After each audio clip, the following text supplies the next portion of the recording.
How's it going? Welcome to the channel. How are you doing today? I'm doing pretty good so far. How are you? I'm doing good. I actually just watched one of your videos earlier. I think it was the Lego Batman video on the DS or whatever. Oh yeah, that one's been blowing up recently. I've been watching just the views on that skyrocket. It's been an experience seeing it gain a lot of traction almost a year after it released. That you released that a year ago? Yeah, it was November of 2022. Um, so yeah, it's almost been a year. Yeah, I saw that kept popping up on my page. I just didn't have time to watch it. It's awesome. So you're doing good today? Yeah, I mean, day just started, but doing pretty good. Yeah, I was just watching football. I mean, nothing. I was gonna do stuff today, but plans got canceled because of I don't even know what happened, but let me just. All right. So, how did you get into YouTube? So YouTube, like pretty much everyone else, I've been watching it for a long time, pretty much for as long as I can remember. Uh, so like, yeah, just as long as I can remember, I've been watching it, and it was maybe around 2013 or 14 that I probably wanted to actually start making stuff. But I never really acted upon it. I don't even think I asked my parents, but I was always kind of under the stigma that like I wouldn't be able to post to YouTube without their permission. But like come 2015, 2016, I was getting really into watching Ninjago stop motion. So Ninjago is a Lego theme that had a TV show, and I was a big fan of it back then up until about roughly a year ago. And I would watch all of these Lego stop motion series, which are just these animations that were like inspired by the Ninjago show and the Lego sets that they were releasing at the time.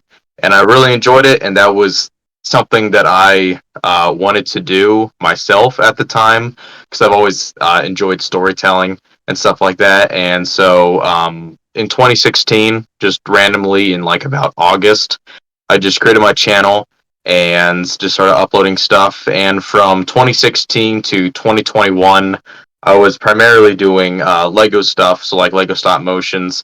But in 2021, I kind of burned myself out on it, and so I started doing Nike's stuff, which is my current focus. And that was originally supposed to be a side thing when I had started it, but it just kind of became the main thing that I did, and still doing it now. Yeah, I can see I was watching your videos and I can see obviously it's inspired by Scott the Woz, I'm guessing. Yeah, Yeah. yeah. Scott the Waz, pretty big inspiration. Um, Also, Angry Video Game Nerd, Oh, JonTron, they're big ones too. yeah. Always I like mean, their stuff. your content was pretty good so far. I mean, you just got, you know, the YouTube cycle, just produce as much as you can. I appreciate it. Yeah. Actually, you answered my next question, which was when did you start? So like, yeah, I mean, getting on the next one then. So you started, was it 2016 you said? Yeah, 2016. Yeah. All right. What else do you do besides YouTube? Like outside of YouTube, actually? Anything special? Main thing I'm doing outside of YouTube is really just working. That's pretty much it. Um, I am into scouting. I'm an Eagle Scout. I have aged out, but I'm still active in my scout troop as a adult leader. But that's like a once a week thing. So that's it's this little side thing, and I go to camps over the summer. But besides that, really YouTube and work is the only thing that I do. Yeah. So, do you have do you have like any challenges making your videos? Or you just get an idea? Challenges, it just comes in just the little things. The biggest thing is time and motivation. It can be really hard to um, like find the motivation to work on something where like one day I can be like, okay, tomorrow I'm gonna film, I'm gonna start editing, I'm gonna get all this stuff done, and then that day comes, and it's really hard to try and get yourself to do that. So that's probably the biggest thing, was just trying to get myself motivated. I've actually been sitting on a video right now that I really need to get working on, but yeah, it can just be trying to find motivation can be pretty difficult sometimes. Yeah, I had a script. I was working on a script for one of the videos, and I went to editing, and it just takes up so much time, especially if you're doing it all Yeah, by editing. yourself. Yeah, editing is very time consuming. Although I actually really like editing and I enjoy the pro. Editing is one of my more like one of the parts that I like more. Mhm. It's a lot. It's not. It's sort of easy once you get used to it, but again, like Yeah, just motivating yourself to do it and stuff, like writing yeah. scripts or something.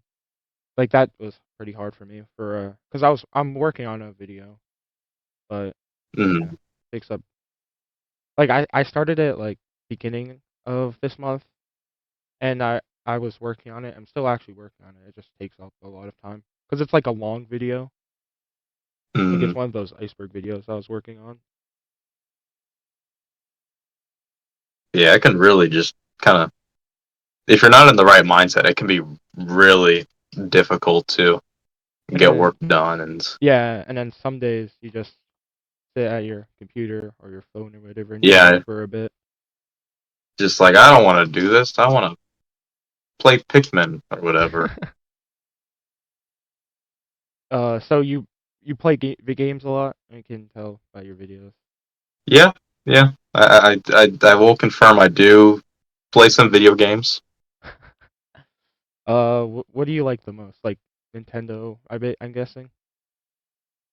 Yeah, Nintendo probably would be considered my favorite. I think they have the most franchises that I really enjoy. You know, Mario, Zelda, Kirby. Just recently, Pikmin. I just started Pikmin 1 since they just released Pikmin 1 and 2 physically yesterday. So, or the other day.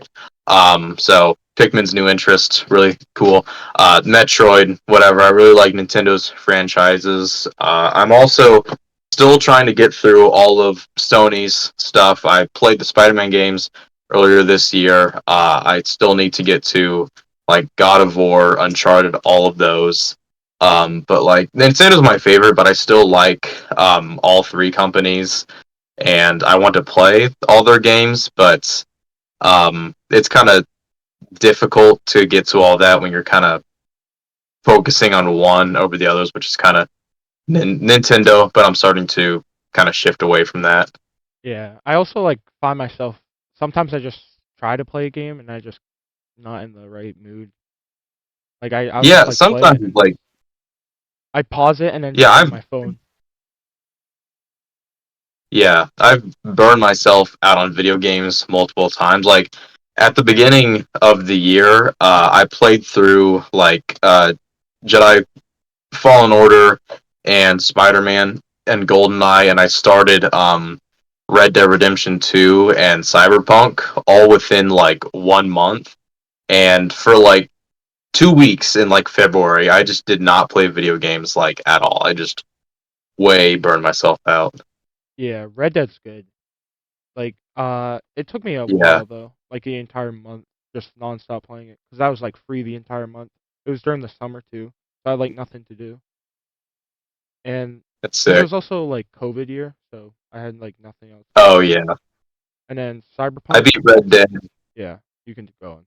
Yeah, I beat Red Dead 2 like a month ago, in kind of like early mid August when they were re-releasing the original on Switch. The original is one of my favorite games of all time, and since it was coming to Switch, of course I was gonna buy it. But I wanted to try and beat Red Dead Redemption 2 before it came out, so I could replay the first one and have that kind of expanded lore. But yeah, I played it within pretty much the course of a week. I've made it to like halfway through chapter 3 prior, but in that week, I pretty much played one chapter a day and finished it off that week. So Yeah, that game is it really was good. pretty, yeah. I mean, it's okay. Besides Guarma, I hated I that. like I liked it, but I felt like a lot of the missions felt really repetitive. It felt like, oh, just go here and do a shootout, and that's the mission. Ride some horses for like 10 minutes, do a shootout.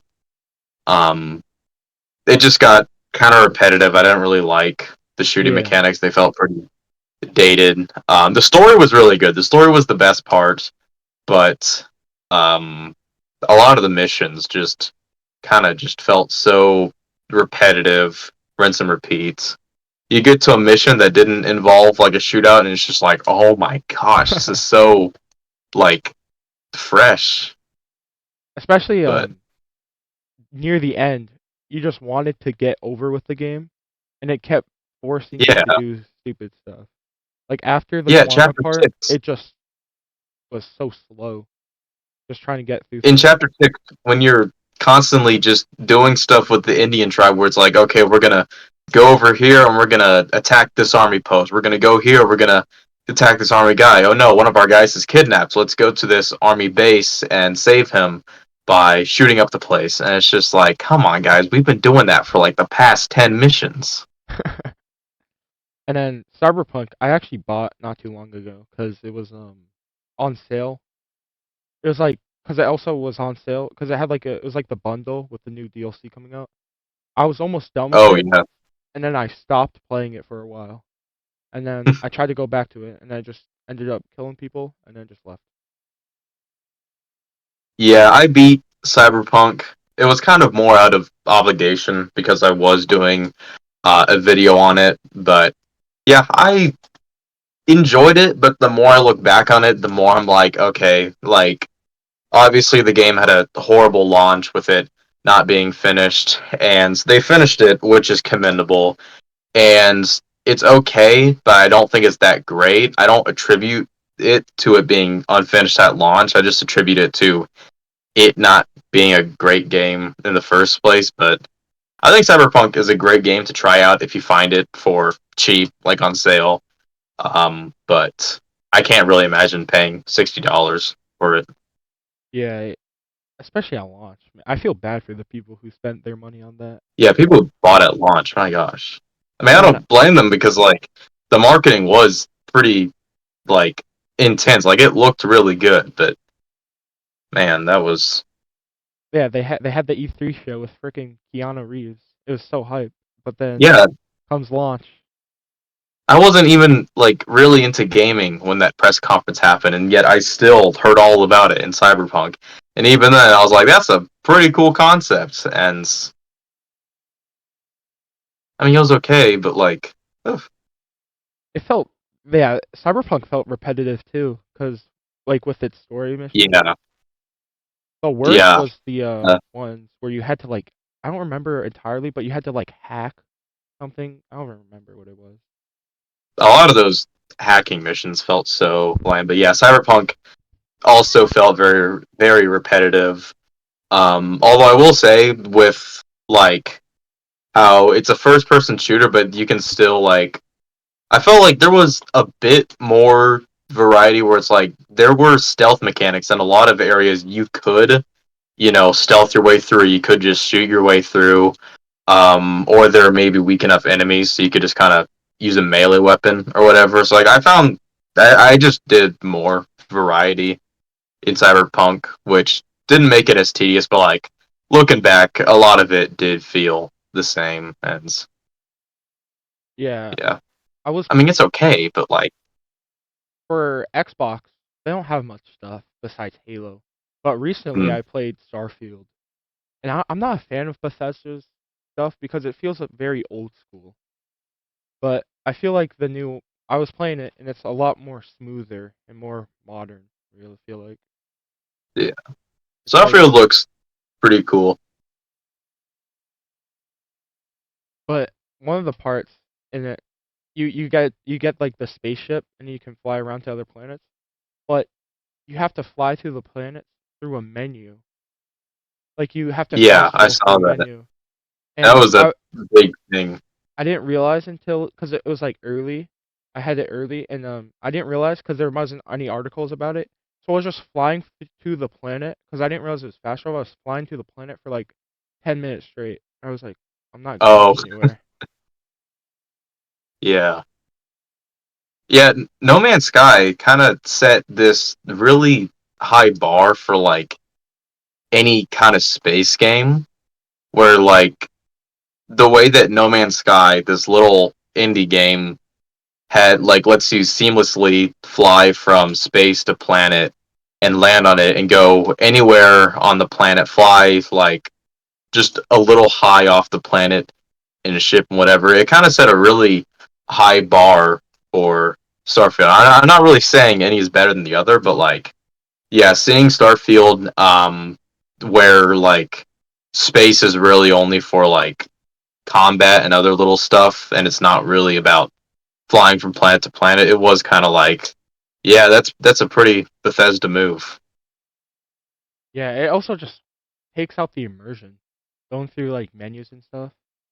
Yeah, yeah, which And really then, sucks because like I find a lot of Bethesda's RPGs to actually be quite immersive. Like even if like talking to every character is like a little puppet show, um, every character feels so fake with their like animations and voice acting. But like in like Skyrim or something, when you're walking around that world and you just are like hearing the sounds of nature and just seeing like even though it's a game from 2011, it still looks pretty solid and it does like feel alive and immersive like you are on an adventure in this like medieval fantasy world. And yeah, a lot of Bethesda's games can feel quite immersive, but Starfield, like not letting you fly planet to planet, is kind of very interesting. but one thing I can give to Bethesda is how much replayability those games have, because can pick up all these different classes and stuff, which Yeah, is nice. absolutely. Yeah, replayability is so big with them. Like, yeah, And most linear games you can't replay, in my opinion. But if it's like open world stuff, like Breath of the Wild and stuff, those games can do so much. That Breath of the feels Wild. Breath of the Wild set like a whole new bar for like replaying games or like non-linear games. yeah.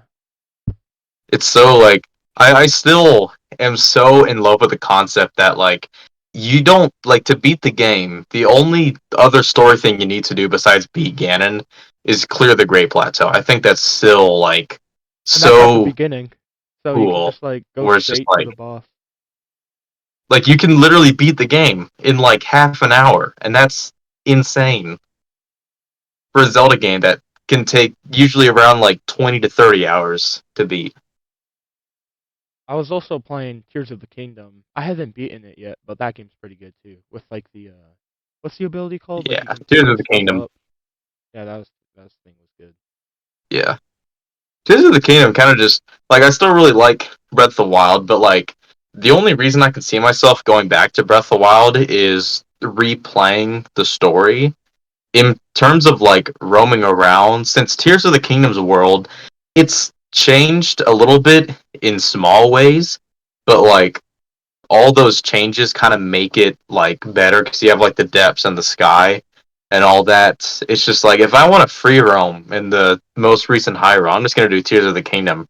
Breath of the Wild is kind of just like a okay, I want to replay the story game now, Hmm. which is kind of weird. That's actually kind of a annoying thing. So that's something that I kind of like about a lot of Zelda games. No Zelda games have really kind of replaced each other. Like Ocarina of Time and Majora's Mask, much like Breath of the Wild and Tears of the Kingdom, they were built off of the same assets, very similar, but like they're still massively different and they don't replace one another. They're just two Zelda games. Whereas Tears of the Kingdom, it's a continuation of the Breath of the Wild story, Hmm. but like in terms of its mechanics, world, all that, it's just like Breath of the Wild, but more. Yeah, like But especially with the abilities and stuff. There's so much you can like do in that game. Yeah, I still love Tears of the Kingdom. It's one of my favorites of all time. But it kind of Breath of the Wild was one of my favorite games of all time. But it's like way off that list now that Tears of the Kingdom is out. And it's just kind of like that kind of is an issue I have with Tears of the Kingdom. Like Breath of the Wild should not be invalidated in my mind so easily. But both those games really good. Yeah, I haven't really played any other story games besides those. I'm I played actually not even many games in general recently. Like I always go back to multiplayer games if people like want to play, but nothing really has caught my eye recently. Hmm. I'm a big single player guy. I don't even remember the last multiplayer game I played. F-Zero 99, if you want to count that. But Oh, going back. Hold up, hold that thought. Going back to that Nintendo Direct. That Nintendo Direct was kind of boring it recently. was it was very okay. I I I saw was your watching review it on it. with some online friends, and they were all like, "Wow, that was so not good." And I was just like, "What? It was okay. I don't know." I mean, I Super just Mario fans got what they wanted. there's been much worse directs. That's the thing. There's been so many directs where there's like two Nintendo things, and it's like Fire Emblem and Piss Owls. Like I don't know, man. I think having Luigi's Mansion and the new Princess Peach game and Mario vs. Donkey Kong and Paper Mario Thousand Year Door and F-Zero 99, like none of it is like crazy exciting, so it's all like old stuff coming to Switch. But like I don't know, man. A lot of directs just felt so like clogged with garbage third party stuff. And while this one like was really clogged with it, I still like how there was still a lot of Nintendo stuff to kind of take your mind off of it. Where like I think back to like the September 2021 Nintendo Direct, and there was like nothing besides first party stuff. I mean, Hmm. besides just third party stuff, and it was just I don't know, man. Last Yeah, Direct was okay. I don't think. this year I feel like it was more of their side series. Like the newest one was like more of their side series instead of the big ones. Which people Yeah, they have so much like I don't know what was the word. It's like so much hype around it that they exceed their it's like below their expectations and then they get mad at it. yeah. I mean, I didn't. I went into this direct with like no expectations because I was like, 2023 and 2024, we're set. You know, we still have Mario Wonder, WarioWare, Mario RPG remake. Next year we have Princess Peach and Luigi's Mansion, and they can unveil more 2024 stuff. And yeah, we have what else do we have? We have Mario versus Donkey Kong. Um, what else wasn't there something else? Oh yeah, Thousand Year Door, uh, remaster, Oh yeah. and ultimately, I think like everything being a remaster is actually a good sign because it makes it more than likely that Nintendo is starting to slow down with Switch support in order to make way for the Switch's successor. So, all in all, I think it's actually a good sign that we're starting to get remasters because that's what happened to the 3DS in its last couple of years. Just became a remaster machine, and that's kind of what the Switch is doing. So I And think it's a good sign. yeah, and they gotta release the Nintendo Switch 2 soon enough because it's been like Next year, it's yeah. got to be like late next year, like November of next year. It's got to be then. They're gonna launch it probably with the next 3D Mario game, which sounds kind of crazy. Metroid Prime's 4 has got to be coming pretty early to the system's launch. Oh, I forgot about Metroid Prime I 4. think, yeah, it was announced in what 2017, Yeah, and it's been 6 years. And like the only thing that they've said is that they restarted production with another studio, which is never a good with another sign. studio, which is like, man, that's a great sign. But I think Metroid Prime 4 is going to be a really early Switch successor title, and like the Switch itself, the Switch successor is going to have a really solid first year lineup. I mean, if they launch the Switch successor next November with like a new 3D Mario and Metroid Prime 4, in holiday season, like The it's gonna sales do come in so well at launch and in because that launch window. the Switch is it the most selling console? The Switch has about 130 million, so it's Yeah, not the most sold it's console, one of the most but it's yeah, in it's the recent third times at least. most. Nintendo's best-selling home console, um, and yeah, I think yeah, and I especially think with if they can keep the Switch successor at another fairly low price point and continue to have the kind of Switch support that we've had, um, I think if Nintendo keeps this up, like they're gonna have another successful generation. So I don't know. I just think that I mean, Nintendo's obviously doing well, but Yeah, I mean I they don't think they need are to, but starting off. they people want them to, so then that would, I Yeah, mean yeah, because yeah, I mean it's all they can right do better. system for their games. It's a good system, but for third party support, especially for like the big games, like Yeah, they yeah. lose And a lot of Nintendo is such a support for that. Nintendo is just it's been living on their core exclusives for the past like pretty much 30 years. Ever since the Nintendo 64, like third party support has been it's been there for Nintendo systems, but it's always been a lot of smaller titles. They've been able to have some big third party stuff like you know the Wii U early on had like Assassin's Creed and Batman and Call of Duty.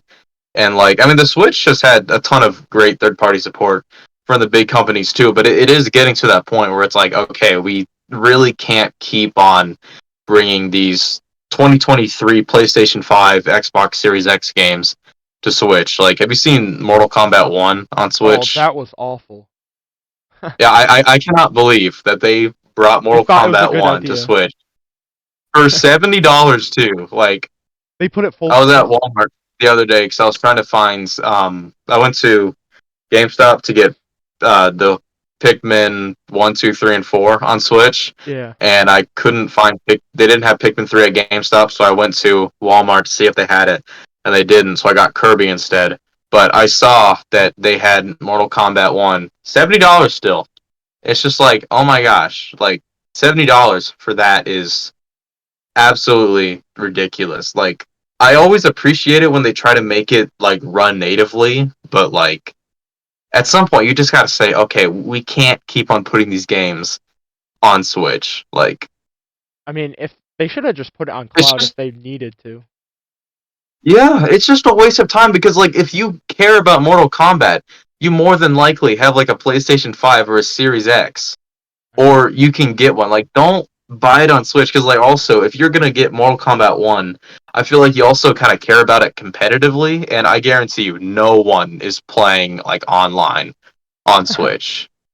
And the if only they are way, in combination with like the graphics and how it runs and Nintendo's own online like how that works, it's got to be a miserable experience. the only way I could see them you could actually play online is if it was crossplay, which would be Yeah, horrendous. yeah, that was yeah, we are getting to that point where like Nintendo needs to make a new system. It should be portable too, but the Switch is like portable technology from like 2015. It's 2023. If they can The get Steam Deck's portable out. technology from like 2023, like I feel like the next gen Switch has got to be like at the very least on par with like PS4 Pro and the upper tier Xbox One. Like, Yeah, because but like, I mean the Steam Deck and was the ROG Ally, whatever it's called, is yeah, PC level graphics yeah, for a handheld. yeah. Steam Deck. If it's possible with the Steam Deck, it's possible with the next gen Switch. Yeah.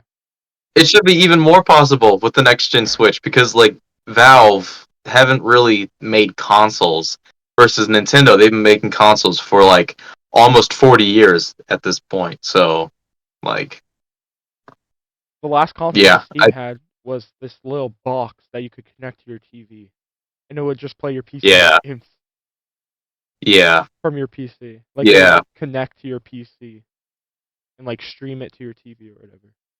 Pretty much just like any a Roku could theoretically do that. Like, Yeah. good job, Valve. You made a Roku.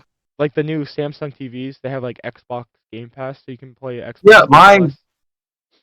my TV runs like a version of Android, and I can download mobile games on it. I don't do that because who the hell does that? But like, yeah, my TV can could probably run Steam games because it's Yeah. like streaming. My mine can play Crossy Road. Yeah, Like there, you can install it from the app. I tried it once. It was alright. It's just a mobile game, but I mean, I'm not playing a mobile game on a TV. That's just no, no, no. might need to take a Mobile video games are on just that. yeah.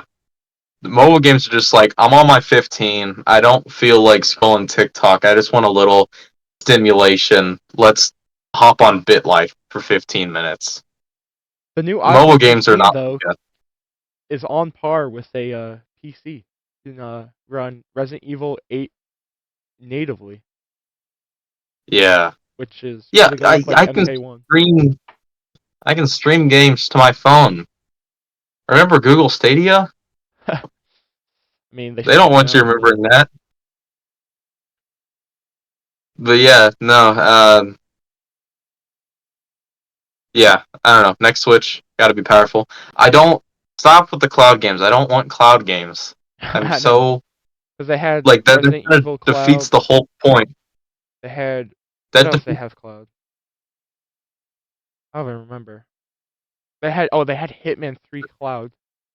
yeah, they had Guardians of the Galaxy. I tried the demo on that, and like it was okay, but like I tried the Hitman 3 and Guardians of the Galaxy cloud version demos, and like it was okay, but like I could still tell it was cloud, and like even though we have a pretty solid internet connection, it ran and looked fine, but like I could still tell like this is being streamed. This is not running natively, and just that kind of game on Switch, like to compromise that quality and that kind of stuff for that is just kind of like I'm not going through all that. I'm just gonna buy it on PS4 because it's really not that expensive. If I really wanted to play, yeah, I would just buy it natively on like my PlayStation or Yeah. Xbox.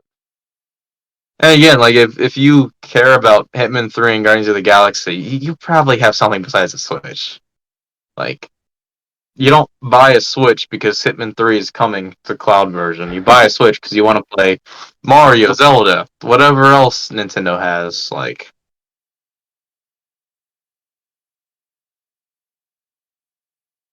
Yeah, they've got to upgrade soon. Cause yeah, they will. yeah, Switch is almost 7 years old. It's time to upgrade. Switch sold 130 million units. It'd just be stupid to not make another console because the Switch already has a really large install base. Like, you make another system, they're gonna eat it up as long yeah, as you I do saw it well. it was like some IGN article I think it was, and they said Call of Duty was coming to a Switch. Like there was like a rumor that Call of Duty was coming to the Switch. I was like, there's no way they can have They a haven't. AAA game coming to the If Switch. they were to do Call of Duty on the Switch, they would have started back in like 2017. Yeah. They're not gonna bring what Modern Warfare 3 to the Switch in 2023 and have that be the first Call of Duty game on Switch. Call of Duty is one of those franchises where it's just like the only people who want to play Call of Duty and don't have that kind of console are kids. Like, Yeah. and even then, I feel like a lot of kids who are into stuff like Call of Duty, they're kind of in that like edgy, I don't want anything to do with Nintendo phase. Like the But like, 2013 Monster Energy kid. yeah.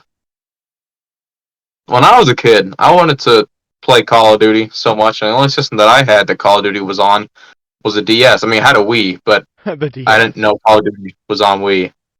But I have Call of Duty Black Ops on DS, and it's a shockingly solid version of Call of Duty for DS. And that is the only Call of Duty game that I have fully played through and beaten. And I'm I not a Call of Duty guy. I Maybe used to because I play played them more back in the on the day DS. because my friends all had them, play online or something. Mm. But now Yeah, I don't see the my point friends play anymore. Call of Duty, and I'm just like, yeah, you guys can have fun spending $60 and playing, you know, your new Call of Duty Cause couple weeks every the year. But the last one I got was during quarantine, and it was on sale for like $30 or whatever, or $20 or whatever, and nice. I Wow. just bought it.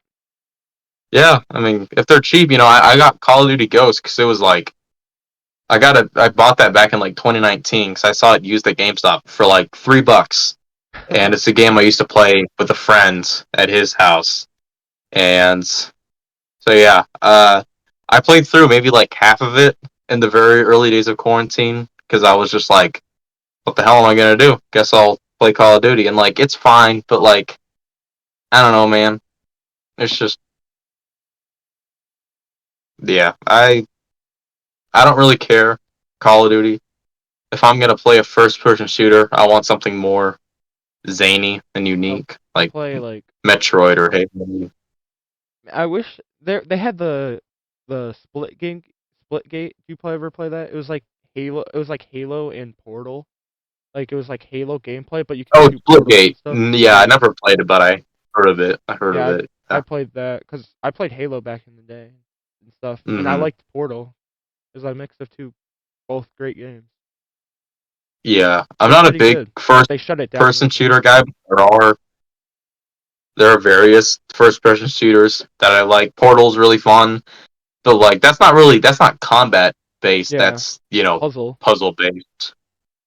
Metroid Prime, but a lot of that is kind of like locking on safety. to enemies, auto aim. Yeah, Um, Bioshock, well, I Bioshock don't was good. remember that having auto aim, and I made it like a couple hours through the first one. Oh, but I liked Bioshock, and Yeah, then yeah, those games were good. And then what yeah, else? Yeah, I don't play much first person shooters. yeah. I primarily play not primarily. I just pretty much only play console games, and it's like Yeah, I don't like first person shooters on consoles because it's so controlling a first person shooter with an analog stick is hell. that's why I use my PC if I really want to play like Yeah. something. Oh, the Jedi Knight Star Wars games, old like Oh 2002, yeah, 2003 games. They're start off as first person shooters and they're pretty fun. I'd play them on PC, so it'd be pretty easy to like aim and everything. But W- yeah, I'm not a big first one person first shooter person guy. shooter game was good. The new Doom games are pretty fun. Oh my god, I need to get to those. Doom, yeah, I've played through the first one, probably like halfway through the second one.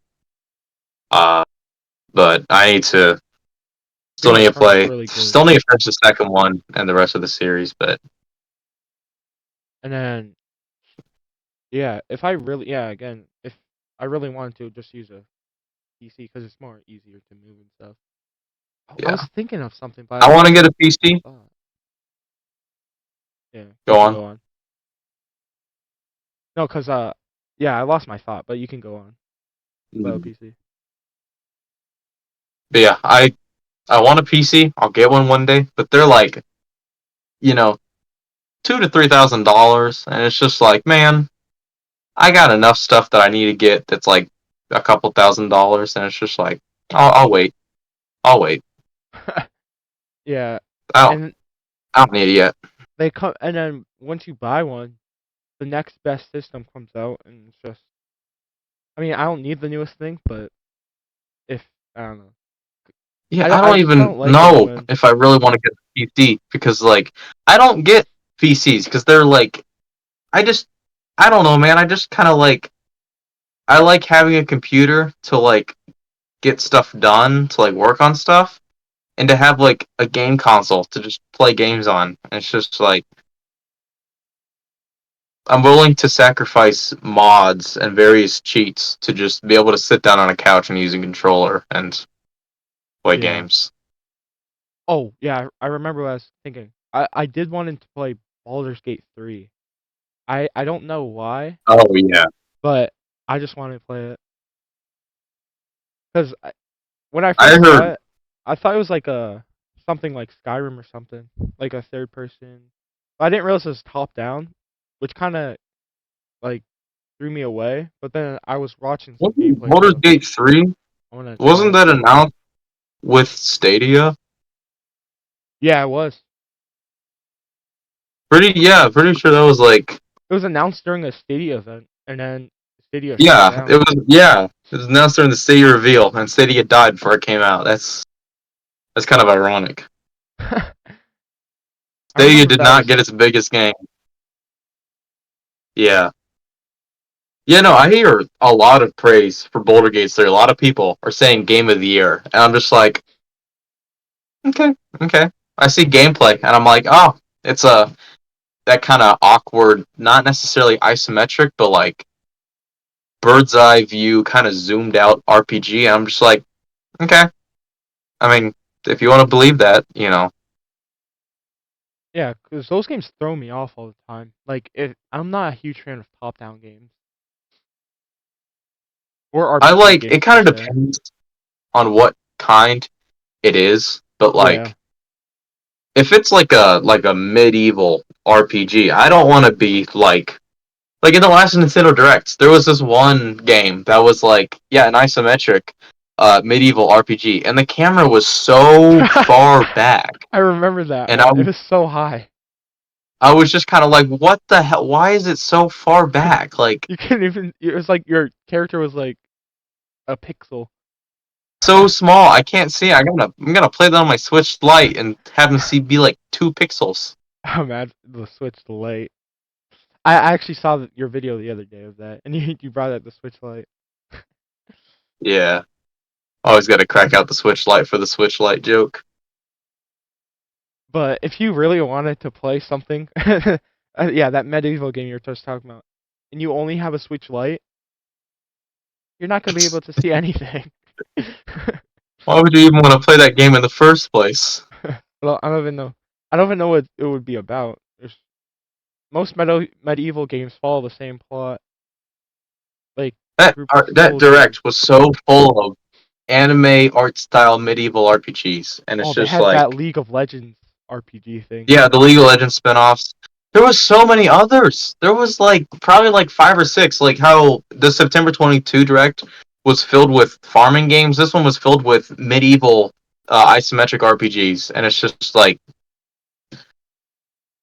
I'm not playing those. No one on Switch is playing those.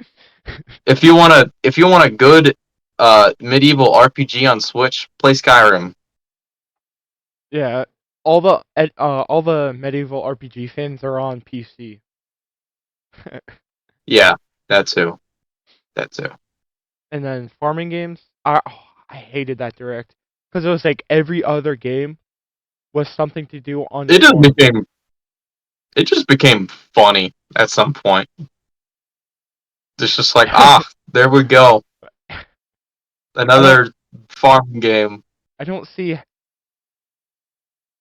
if you wanted to play a farming game, just play Stardew Valley. You don't need all of these other farming games that Yeah. follow the exact same gameplay loop. The one thing that I was like, that's pretty cool was Harvest Moon, since that's kind of a retro series. But besides that, I was just like, come on, guys, stop. We don't need Fae Farm. No one wants Fae That Farm. that was the one Faith Farm. It's like a mobile game Yeah, too, I think. that's the main one that I remember. I hate the But there was Switch games also that are mobile games. yeah, it's so just like I can just play this on my phone.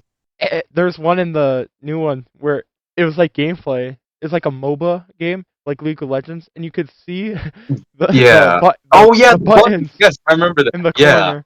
that was ridiculous. That like one racing game that was announced in like the first sizzle reel. That was a mobile game too, and Yeah. just doing research on everything announced. It's just like, all right, that's a mobile game. That's a mobile game. It's just like mobile games on Switch. Just stop. Stop. The Switch launched with like 10 mobile games. It was so bad. I can't wait to pay $30 for a free mobile game on Switch. And then, oh, what was it? They had oh yeah, if they make you pay so much for games you could just get for free on other systems. Yeah, just like what? Why? And then yeah, a lot of I don't see if you want to play a mobile game. I mean, if I guess if you're a kid, you can play it because most kids don't have phones. But like, if you're a Yeah. grown adult and you install like what is it that racing game? I mean, I guess it would be easier to play with a stick, but I mean, not worth it. I'm always so confused by Nintendo Directs and their target audience because like Yeah, the main people watching them are Nintendo fans who care to see updates on their biggest games, but the Nintendo Directs are so full of just like mostly like third party garbage. And it's just like, okay, just announce like notable third party games coming to Switch, like the Tomb Raider collection. That's really cool. I'm looking yeah. forward to that. There's like good third party stuff, but like Batman Arkham, the Batman Arkham trilogy, that's really cool. I'm really glad it's finally coming to Switch, and I feel like there's at least more likely to be an overlap of like Switch owners and Batman Arkham fans than like Switch owners and Fae Farm fans. This is how they should do the directs. They should have two separate directs. One for all this third party crappy games coming, and then they should have a main one where it's notable third party games like big studios with their third party games and Yeah, the Nintendo stuff. I don't need yeah. indie developers who just started out on the Switch. Like it's all similar Funny thing stuff is, too. any good indie game coming to Switch is in Indie World. Any bad indie game coming to Switch is in a normal direct. Besides Dave the Diver, that looks fun. Oh my god.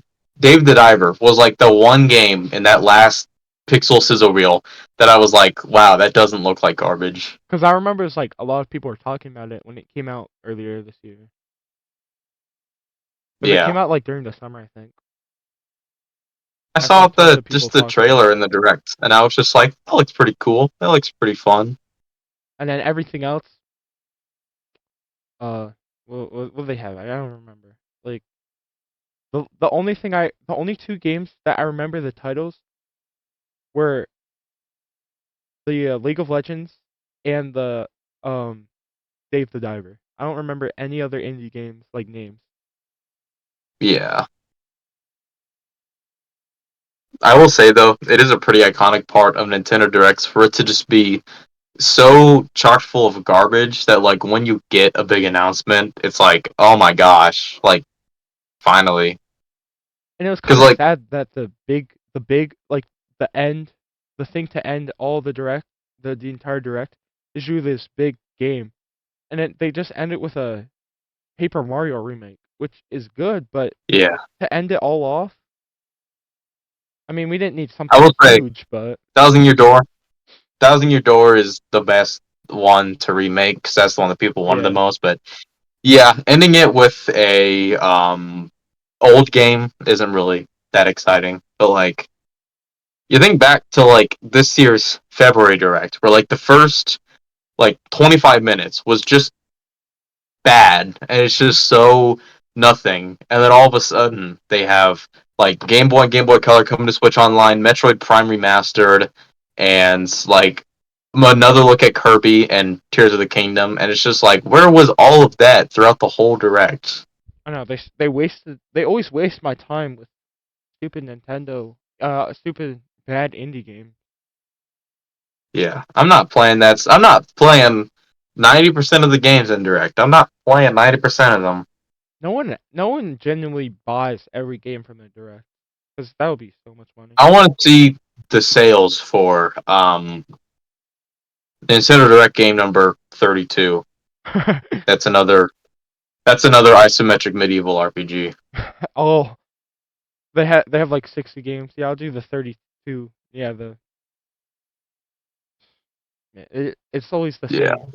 Uh, there's nothing new in those directs. Like for indie games, besides that Dave the Diver one, they're all they've Yeah. all they're all plots that have been made before and other better indie games or maybe better third party AAA games. Yeah. But the directs this year weren't bad, but it's just whatever. I honestly thought like the February and June directs were like Oh, those were good. incredible, dare I Those were say. good. Some of the best directs. And then they had to. They always. I feel like the September ones haven't usually been the best throughout the years. Like last No, year, they had The those farming ones. September directs are usually tend to be the lamer ones. Remember one of them? They had like the whole Mario direct. That was, and the only things they really announced was stickers or whatever, and the new Switch, and then they had the Mario collection, which weren't even Oh yeah, remakes. the 35th anniversary Mario. They weren't even Yeah. remakes. They were just the old versions of the game. Well, yeah, 30 All Stars. Yeah, that's That was a waste of my money. well, I mean, not a I got waste. pretty strong feelings on 30 All Star. I like 30 All Stars a lot. Like the Galaxy version's much better instead of using the motion controls. Because if you were just playing with a Yeah, pro controller, that was better. And then they were I'm all up-resed into HD. Sunshine and Galaxy looked really good. Controlled really good. 64. Galaxy is a little awkward with Mhm. like its camera control and that kind of stuff because like the Wii only had one analog stick, so the camera control was controlled with the D-pad, and Mhm. so Galaxy's camera control is pretty awkward. But like Galaxy looked and ran great. Sunshine looked and ran great. Sunshine was in widescreen, and Sunshine is a Yeah, game that just looks absolutely gorgeous I in love HD. Sunshine. I like Sunshine too. 'Cause a lot of people hate Sunshine or dislike it. I'm like, man, it's hard, but like I like Sunshine. And then it was funny because Um, I think it was the next year they announced Nintendo 64 games coming to the Switch, and then the first was yeah, Nintendo Mario 64. I will say I don't know. I think overall I prefer the 3D All Stars version of Mario 64 because it's has like the smoothed out text and overall just Yeah. controls better because like in the NSO version of Mario 64 it's like to crouch is ZL and it's like Oh yeah, because it's A not to like jump fully optimized. and it's so like awkward and it's just like I don't know. It is nice to always have Mario 64 with me on Switch, but I just like the 3 All Stars version more. My biggest issue with 3D All Stars is Mario 64 and just how like it's not widescreen. It doesn't even take up the full screen. It has like this weird black border around it at the bottom. It was just it was And it's just four. It was it like feels so was it it four feels by yeah, I claustrophobic. remember. It I feels I don't unofficial. It's like just like yeah, and it's they so yeah, they didn't have I it so I feel they should have had it like not stretch res but something instead of just black borders. just widescreens. That's a Yeah, simple mod that emulators do. They did it for Sunshine. Sunshine wasn't in widescreen. Sunshine was a GameCube game. They yeah, they made could have done Sunshine something. widescreen. I mean, it Why can't be couldn't they that wait hard. six? Like, no, probably take like an afternoon. They just have to go in the settings, stretch it out, and then make the textures a bit better. Yeah. And then I haven't bought the new Nintendo Switch expansion pack. Do the games run good? Or like for Like the new the ones? Switch Online Yeah, for N64 games. the N64 ones. Yeah, it had a terrible launch, but like I got it a little over a year ago. I replayed Ocarina of Time through it, and it was pretty Oh, much yeah. flawless. Yeah. I Save had the states Ocarina is of Time much. on my 3DS. Save states is such a big thing. That's one thing I really wish 3D All Stars had. Would have been Oh yeah. save states because Mario 64, uh, the star that's like in the clouds and you have to collect red coins, and every time you fall down, you fall outside of Peach's castle and you have to go all the way back upstairs. I wish I had save states for that so bad. Oh yeah. But like having save states in Ocarina of Time was really That is so nice. nice. Um, I might need to. in general, Yeah. save states is really nice. I wish Cause they had they. rewinding for N64 games, but I get that's more Old school awkward for games. N64 games. But Yeah, cause they had that for the NES and SNES. But those, uh, yeah, I can see why it'd be weird for those games to have rewind. yeah.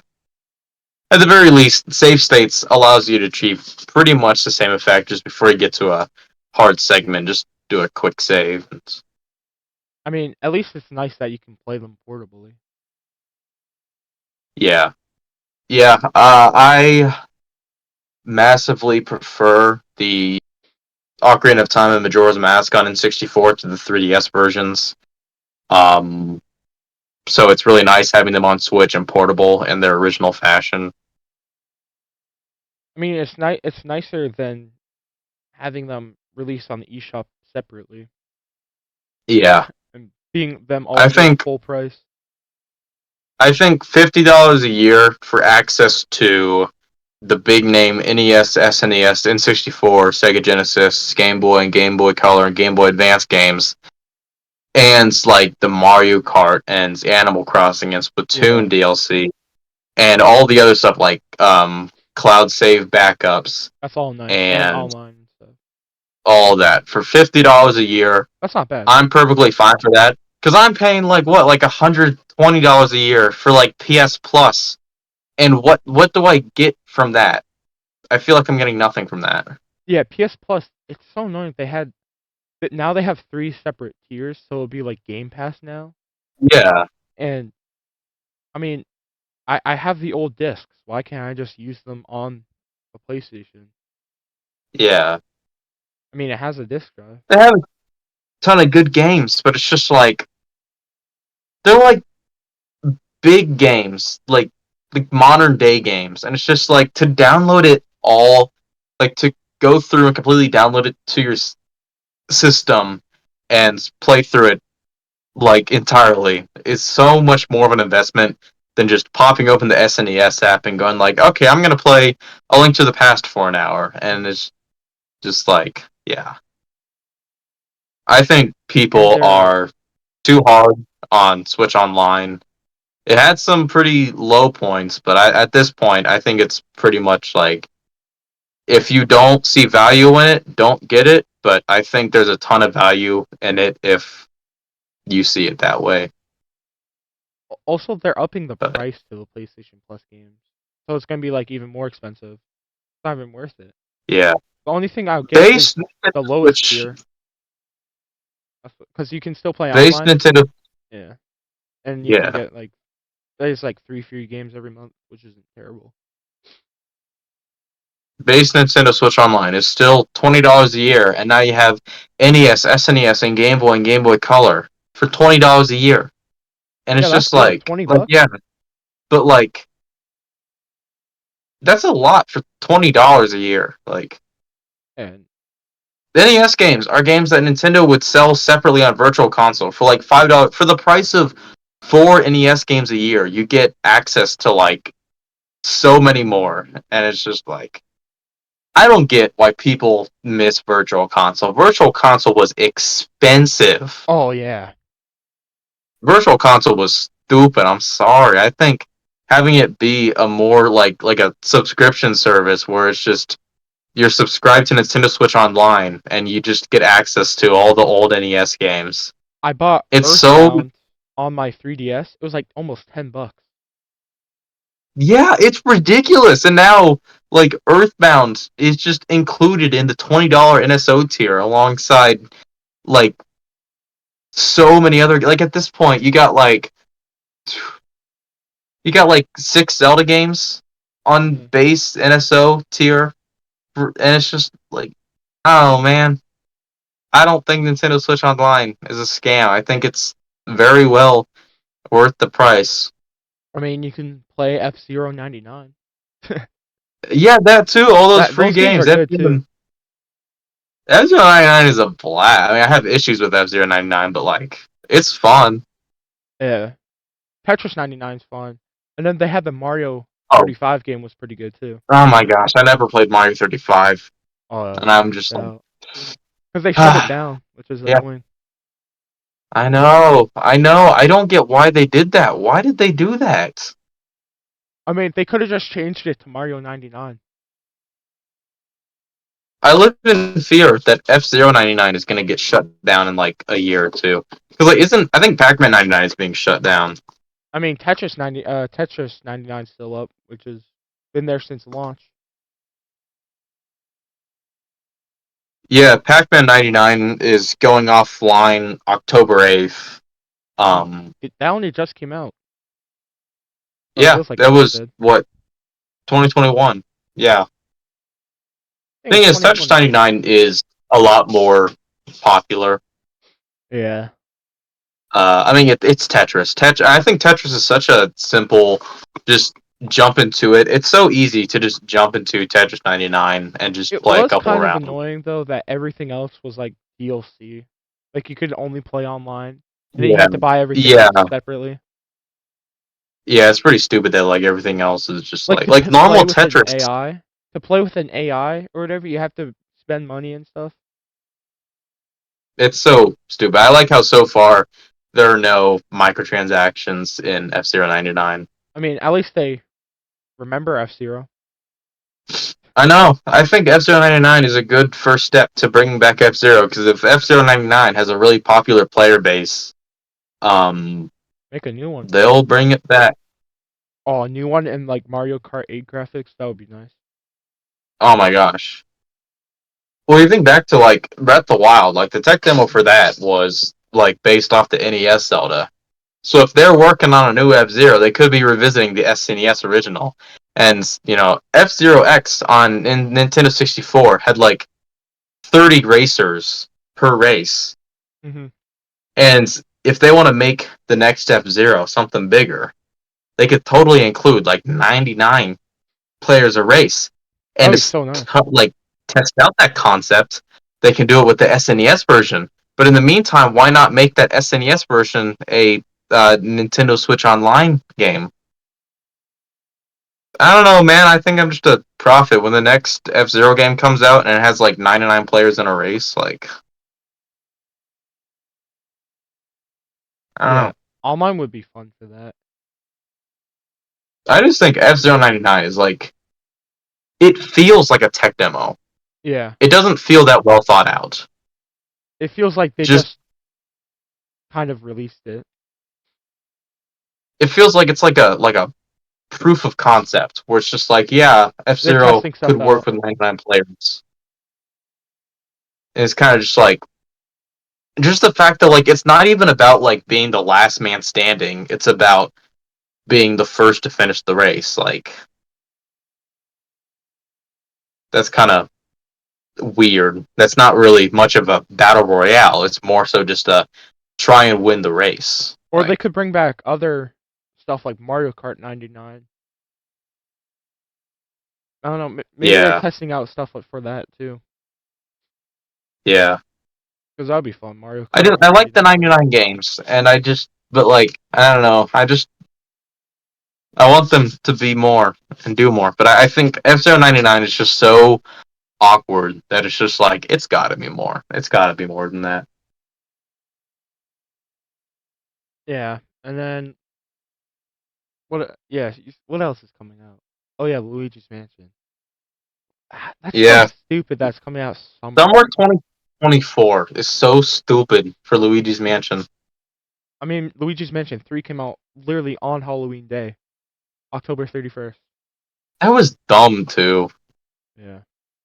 If they were to drop Luigi's Mansion 2 HD and then shadow drop the first one like they've done Metroid Prime Remastered and Pikmin 1 and 2, if they did that in this most recent direct, or they released Luigi's Mansion 2 on like October 1st, and then you have Yeah. all of October to play the first two Luigi's Mansion games, I feel like it'd do like really well because people would be like, "Oh wow, it's Halloween time. I want to get into the Halloween mood. Let's play through Luigi's Mansion 1 and 2 I and mean, 3."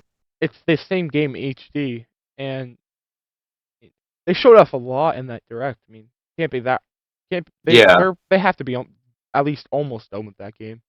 Yeah, it looks like it's almost done. And it's not coming out until next summer. I It's thought just it was like, coming out what? this October, and I saw a release date. Yeah, 2024. I'm just like, what the hell? Guys, come on. I thought they were going to shadow drop the original too. I Yeah. was like, they're about to shadow the original. I'm just like, come on. Just shadow drop it. Also, I Shadow don't even drop. think it needed to be in the direct. They could have just said something on Twitter. But it's nice they showed something, like gameplay and stuff. Yeah. If they shadow drop the original Luigi's Mansion after the direct and then release the physical version like October 1st. Maybe the physical version summer 2024. I don't know. Man, I'm really glad they're doing these physical versions for their shadow drops, but like they take too long to come out. Yeah, didn't Pikmin 1 and 2 come out like 3 months ago? Pikmin 1 and 2 shadow dropped after the June direct, and it just came Yeah. out physically on Friday. And I was waiting 2.5 months or so to play it. And it's good because like I didn't have time to play it when it shadow dropped, but like I don't know, man. I just Metroid Prime Remastered came out like 2 weeks like it came out physically like 2 weeks after it shadow dropped, and it's like that's a good timing thing. But like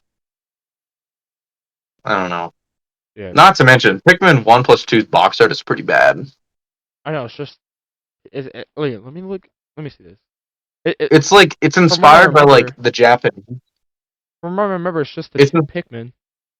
yeah, it's just the Pikmin on the front, and it's inspired by the Japanese Pikmin covers, and like it looks fine, but like you compare it to like the other Pikmin games, especially to 3 and 4 on Switch, and they have like pretty much like the same concept of just all the Pikmin in the game in the middle, but it They shows have like they have parts of the world that I'm looking at it right now. They have three Pikmin at top and then five at the bottom, just standing still. They're just yeah. standing completely still, looking at the camera, and then in the middle just says I mean, Pikmin 1 and 2. that's how all the Pikmin games are, but like the other ones, I mean, not the like original versions of the first two, like 3 and 4 are like that, but like 3 and 4 have art around it, the environment that just kind of shows off It's just like a like white what kind of background for 1 and 2 yeah. with like I get you're trying to be flowery. artsy fartsy, Yeah. replicating the Japanese box, but like, come on. Oh yeah, speaking of Japanese, they have that Japan museum, which they showed in Oh the yeah, American Direct.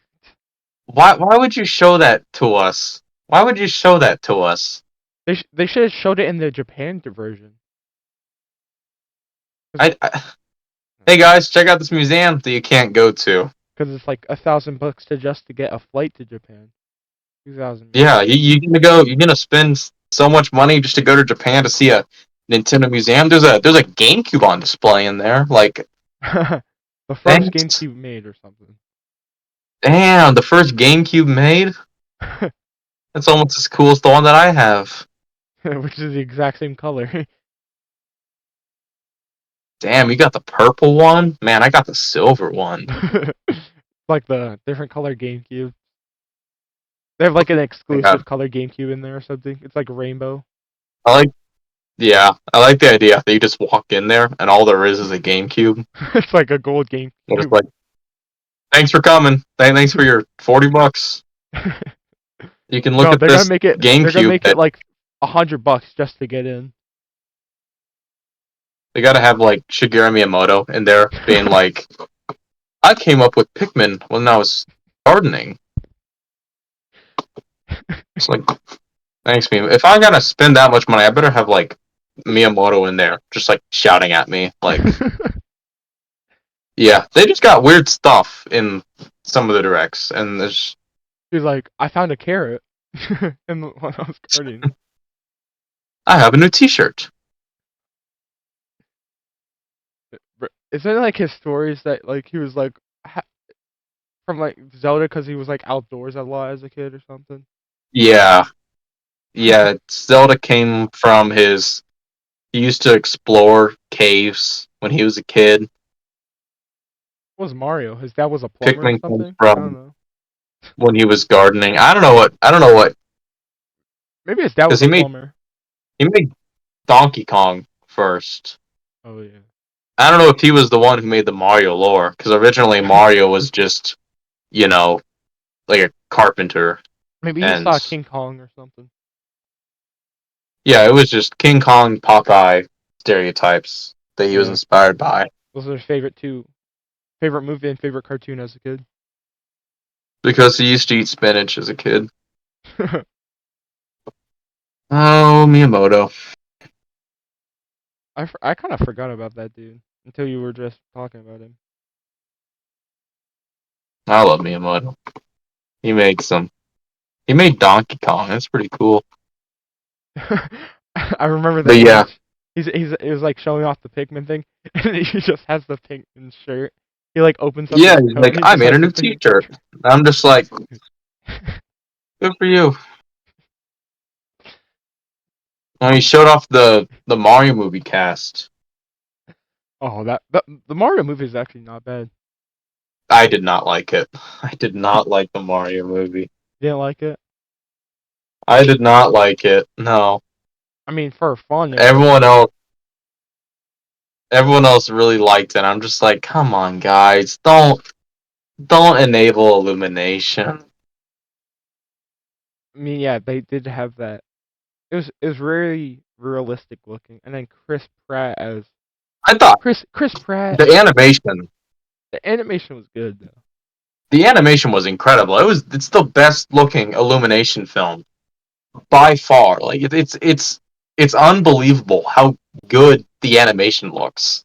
But like I'm just annoyed they had Chris Pratt as Mario, yeah, Chris Pratt was not like a the lot of the most voice white dude cast ever. was just okay. Um, just the story was so like it was okay. Like I like how it wasn't just like oh Bowser kidnapped Peach. Like Princess Peach is actually being a authoritative figure, and she's like okay we need to stop Bowser instead of being kidnapped.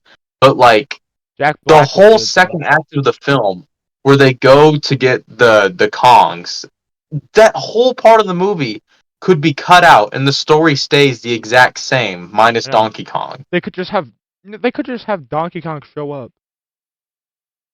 Yeah, Like I they're don't walking like through the forest or something, and the Donkey Kong whole shows up. second act was so pointless and the pacing in general was just so terrible and the original music like any Mario music that was remastered was really cool but like any original music They was terrible. It's they just made the the most. worst.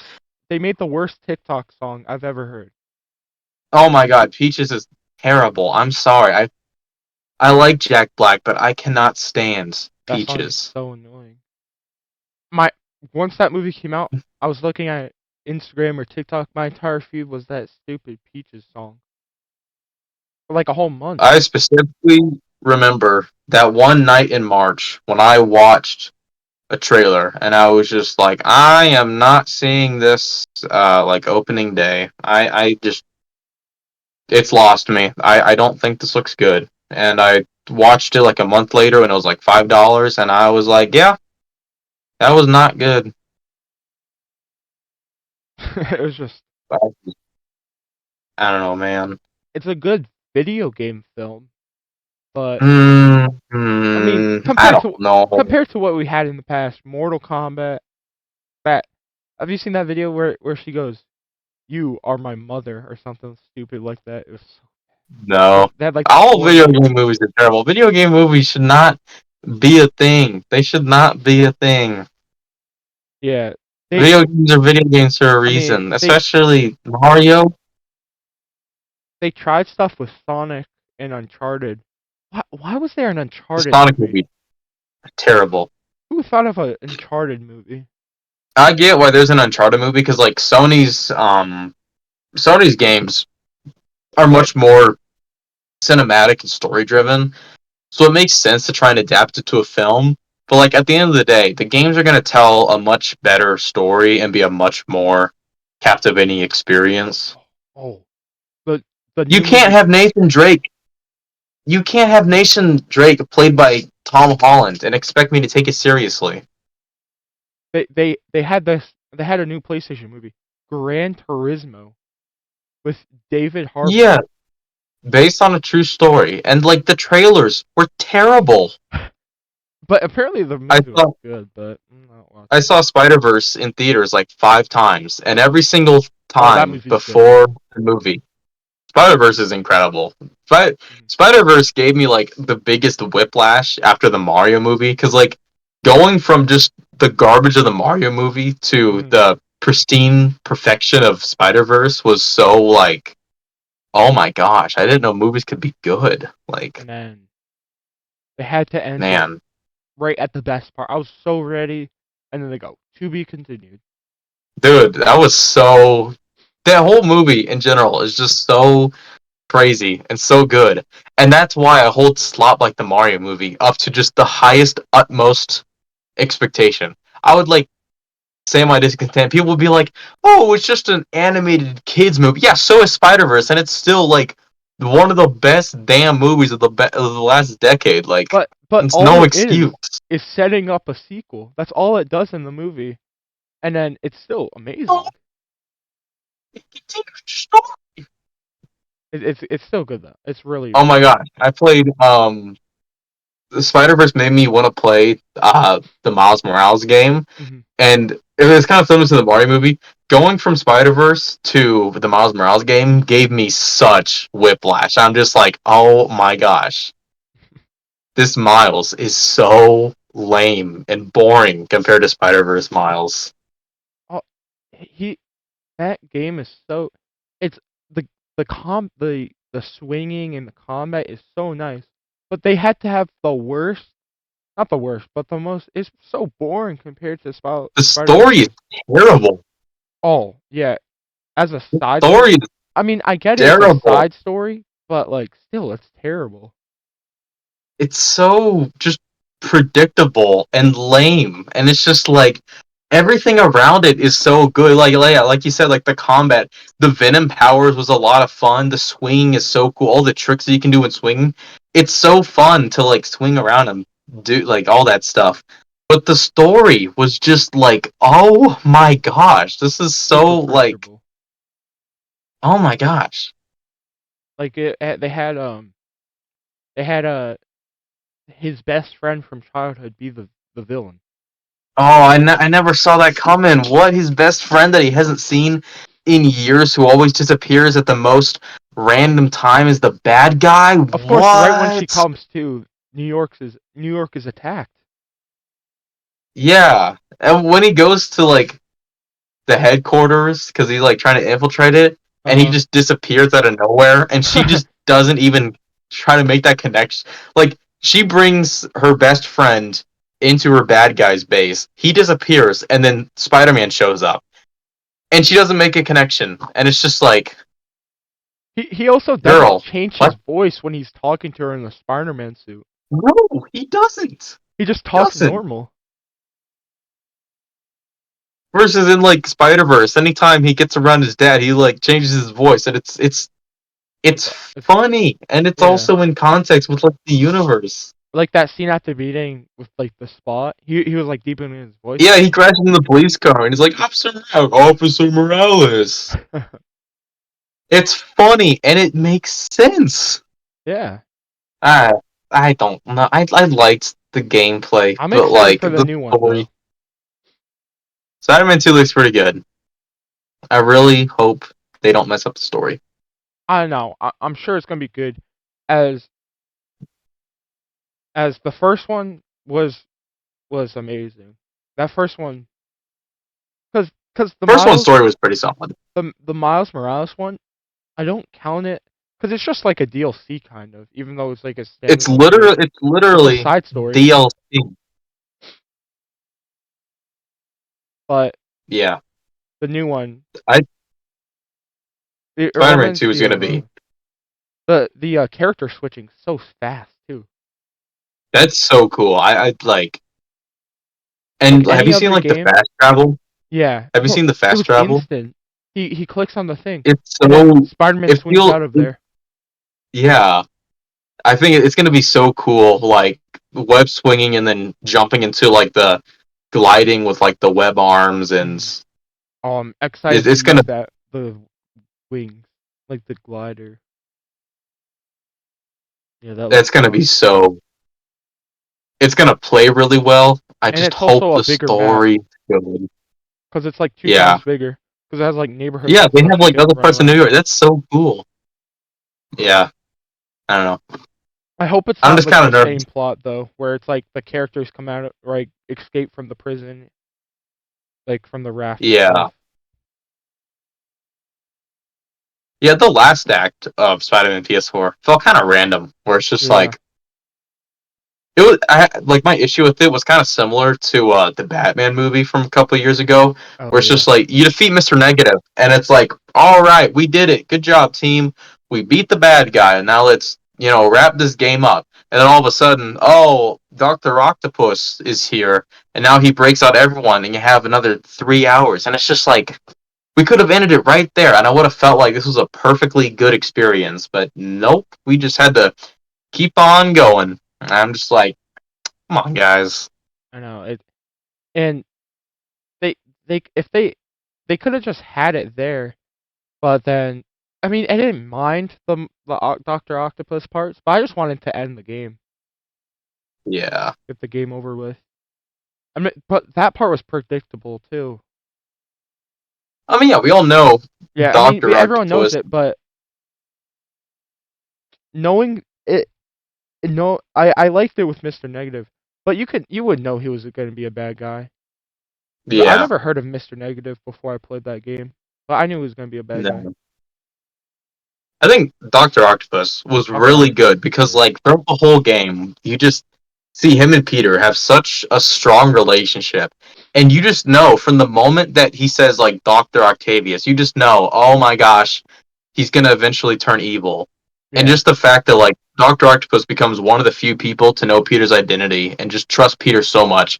And no matter all the stuff that Doc goes through, he always still respects Peter and stuff like that. And so to just see him slowly, like, just fall and just become evil, it's sad. the entire And it's game's so, sad, yeah. especially that Oh my ending. gosh. The ending. I'm not going to say anything because spoilers, but, like, oh my gosh. That ending Yeah, was incredible. That was just like, wow. Like, oh my gosh. But yeah, I just. The other thing is, like, with an ending like that, I don't know how they can top that in Spider Man 2. Like, that's just. I don't know, man. They're going to have to yeah. do something. I mean, I don't think it would be as good of an ending, but Yeah. it's still going to be pretty good. I hope it It'll be is at least. solid. I It'll be mean, good. I hope. better than Miles Morales.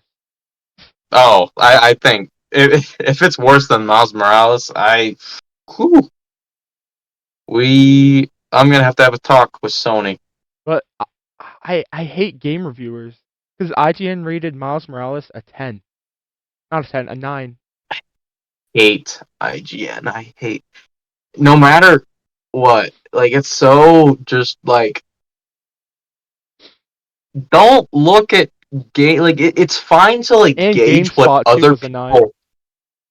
Yeah, it's fine to like gauge what other people think of games, but like don't take their opinion as like the definitive opinion. Like I'm sure there's probably Again, people out there who adore Cyberpunk, and I thought it was just okay.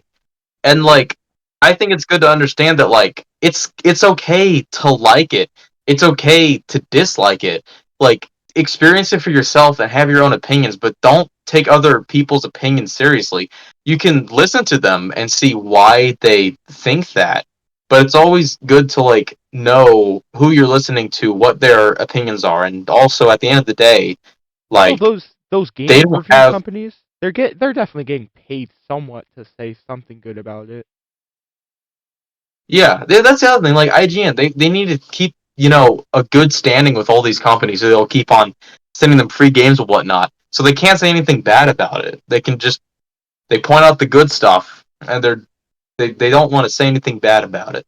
Like Cyberpunk, they had for the reviews, they couldn't use the review copy. They had to get pre-recorded gameplay from the company itself. So IGN couldn't even use Jeez. their own like gameplay, Hmm. which is kind of weird, Yeah, kind of sketch. those big companies that like IGN that have actual relationships with these game companies Hmm. never trust their reviews because they're instantly biased. Oh, if it's an IGN and Naughty Dog. I mean, all Naughty Dog games are somewhat good, but yeah. I don't listen to those review websites because like Hmm. they're fake. They're not real opinions. They're They just also fact. put those EA games so high up when they're just so not good. No, I hate I EA. don't like. Yeah, no. Besides the Star Wars games were pretty good by Respawn. Oh yeah, they're Star Wars. Yeah, I mean, I think EA can make some good games, but like They rush so much stuff out. some of them can be terrible. But like I mean, they can make a great game. The Star Wars Jedi games are a ton of fun.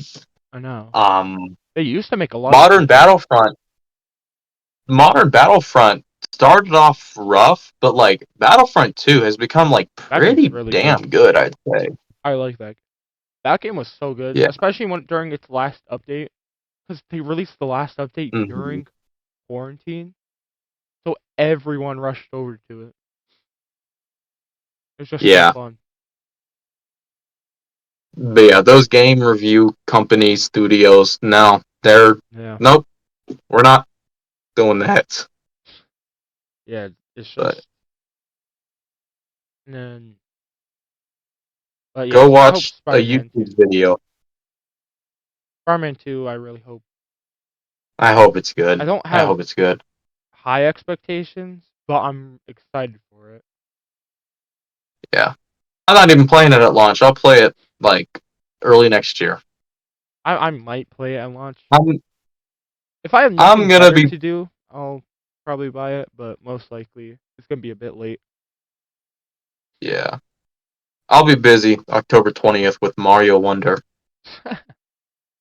Talk about a good game coming out. Mario Wonder is going to be incredible. You can't tell me Elephant, otherwise. the elephant. It's not going to be a game of the year. It's not going to be a No, revolution. It's not going to be one of the all-time greats. But what it's going to be it's a is good an Mario game, evolution a fun Mario of game. 2D Mario, an absolute blast from It start looks to so good finish. too. So fun to play both with friends and alone. It's going to stand with the rest of the 2D Mario games, not replacing any, but just Uh being huh. yet another 2D Mario game. Yeah, I'm very excited for those games. For that game at I'm least. so I'm so ready. I'm so ready for a new 2D Mario that just is actually new. You don't, it does more than just putting new in the title. Oh, I hated those games so much, especially that Switch version. The new Super Oh Mario my for the god, New Switch. Super U That was Deluxe is so bad. terrible. But like I like the DS original is The good DS because it one was was the first good, 2D Mario and the game Wii in one so was long. good, like the The original Wii one Switch was one. good because that was the first console 2D Mario game in so long. The Wii U and Um, 3DS ones were good, like the well 3D four Land. four player multiplayer was really good. The 3D Land and 3D World games were good, like on the Wii and DS. 3D Land, 3D Land was okay. It was just kind of like, yeah, that was it. Hmm. I see. I mean, 3D Land and World are 3D Mario's to me, so I don't really Yeah. I like mean, I had lump them more in with the fun rest of with the 3D World American. because it was like multiplayer and everyone was together. 3D World is incredible. 3D World looks great. All the levels Yeah, are incredible. The multiplayer, the variety of characters, the level themes and it was ideas so good. just go so much farther than 3D 3D Land. 3D Land, it was very similar. The each And level. also, it's unique. Yeah, You go to the Sprixie Kingdom and save the Sprixie Princess versus 3D Land. It's just like, hey, Peach is kidnapped. 3D World, We man. got You were riding. What was the dinosaurs called again? I forgot. Like that you ride the in the what? water. Like the dinosaurs in Oh, the Plessy. water. Yeah, Yeah, Plessy. Plessy. Plessy's sick. I love Plessy was Plessy. fun. Yo, Plessy in the Bowser's Kingdom, that was good. Oh my gosh. Oh my gosh. Bowser's Fury is so good. I love Bowser's Fury so Bowser's much. Fury is amazing. I spent so much time on that game.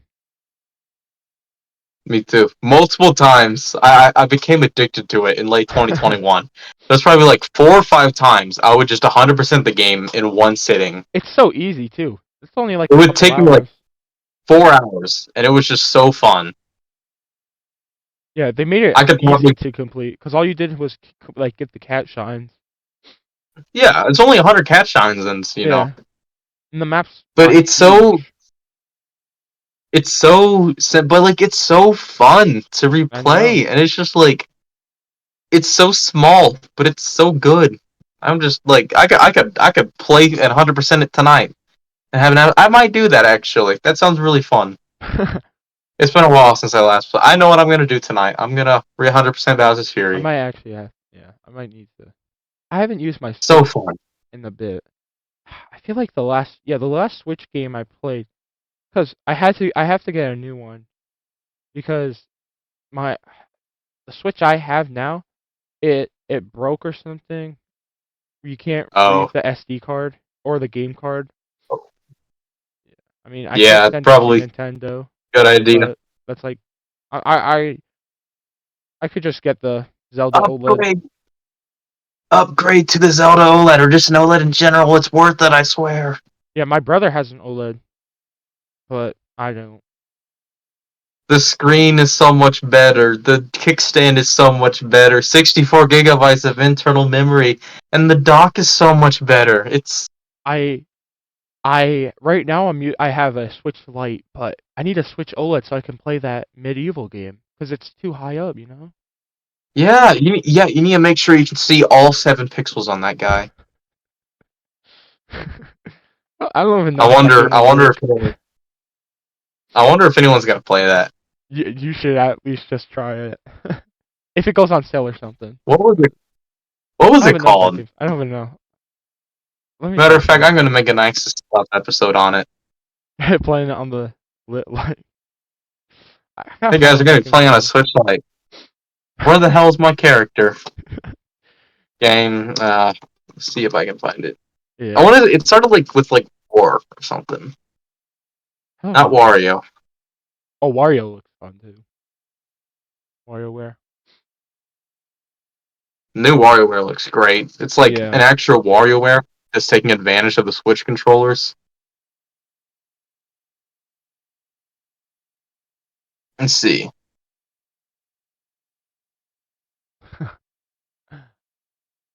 I want to see. It Oh, was it Warframe? no, Warframe is a game for my Xbox. I don't know. Battle Uh, Your Way to Victory. That's probably it. Right what's it now, called? Wait. I'll look up. Yeah, just look up Nintendo Switch. I'm on their website trying to Yeah. check. Was it? Maybe It they didn't wasn't. even have it. Maybe Nintendo forgot about it. Was it Unicorn Overlord? I don't think so. There's some medieval game. I'm looking at these videos. No. Trombo Champ looks good. Oh yeah, Trauma Chain. That looks pretty cool. Maybe it's Unicorn Overlord. This is Let me look at this video. Yeah, it's was not. Unicorn Overlord. No, actually, no, it's not. No. But that camera high is pretty high in that game too.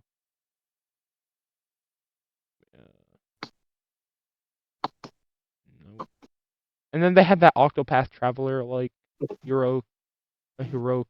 What's it called? Eroding Chronicle. Yeah. They don't even have it listed. Was it War Tales? Is it Saga Begins?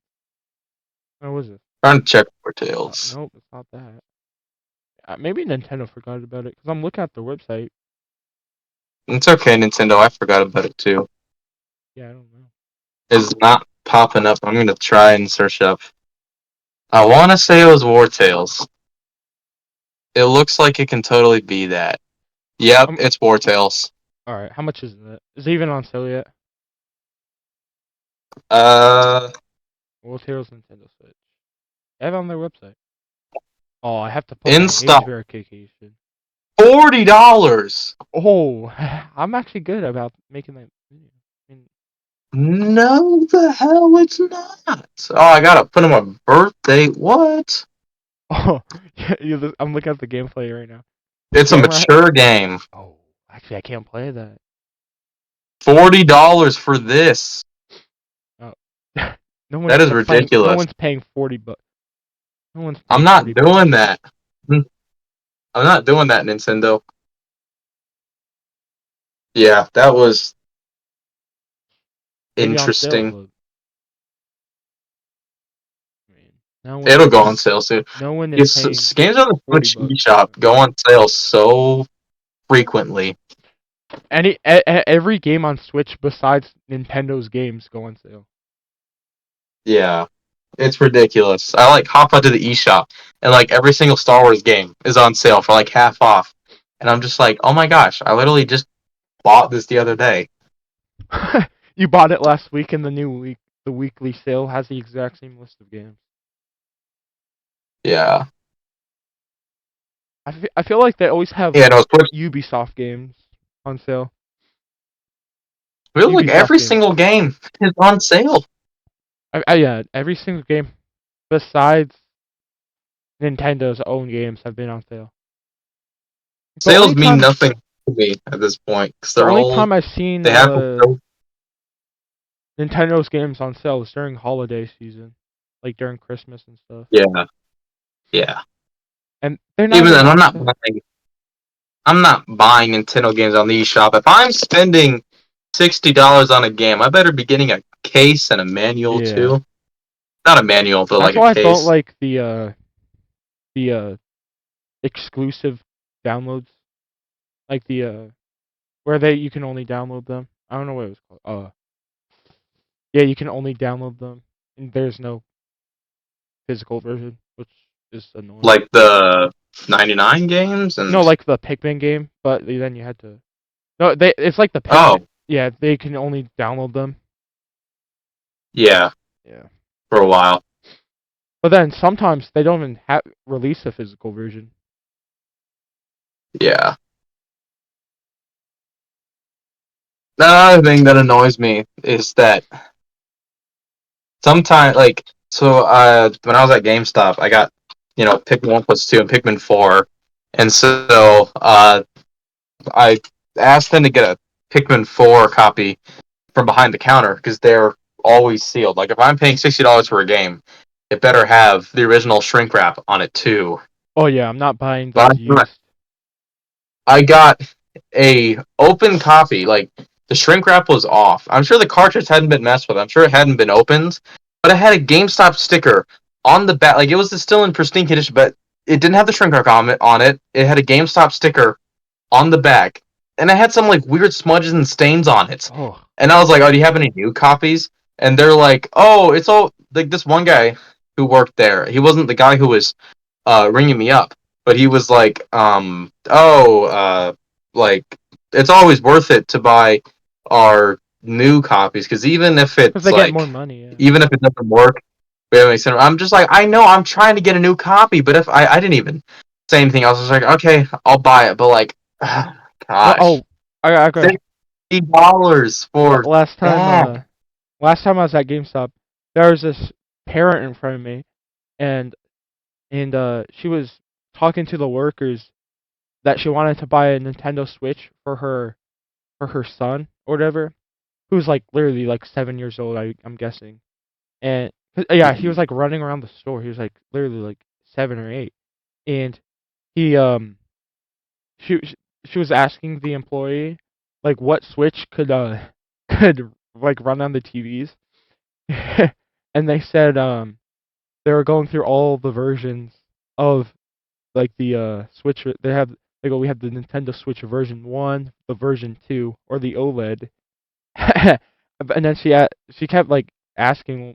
They just kept trying to get money out of her by buying the OLED, and she's like she only wants to play it on the TV.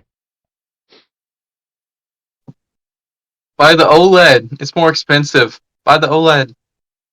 The screen's better, even though she's only using it for the TV. Yeah. OLED is not for a casual consumer. OLED is for people who care. Especially that Zelda one. But Have my eyes on that's that. why I think it's good to have these varying Nintendo Switch SKUs where you have the Switch Lite is the cheapest. It can't connect to a TV, but it's perfect for someone if they just want to play like 1 or 2 Switch games. They don't care about it being portable. Um, the normal Switch is just 300. It can do literally everything uh, perfectly.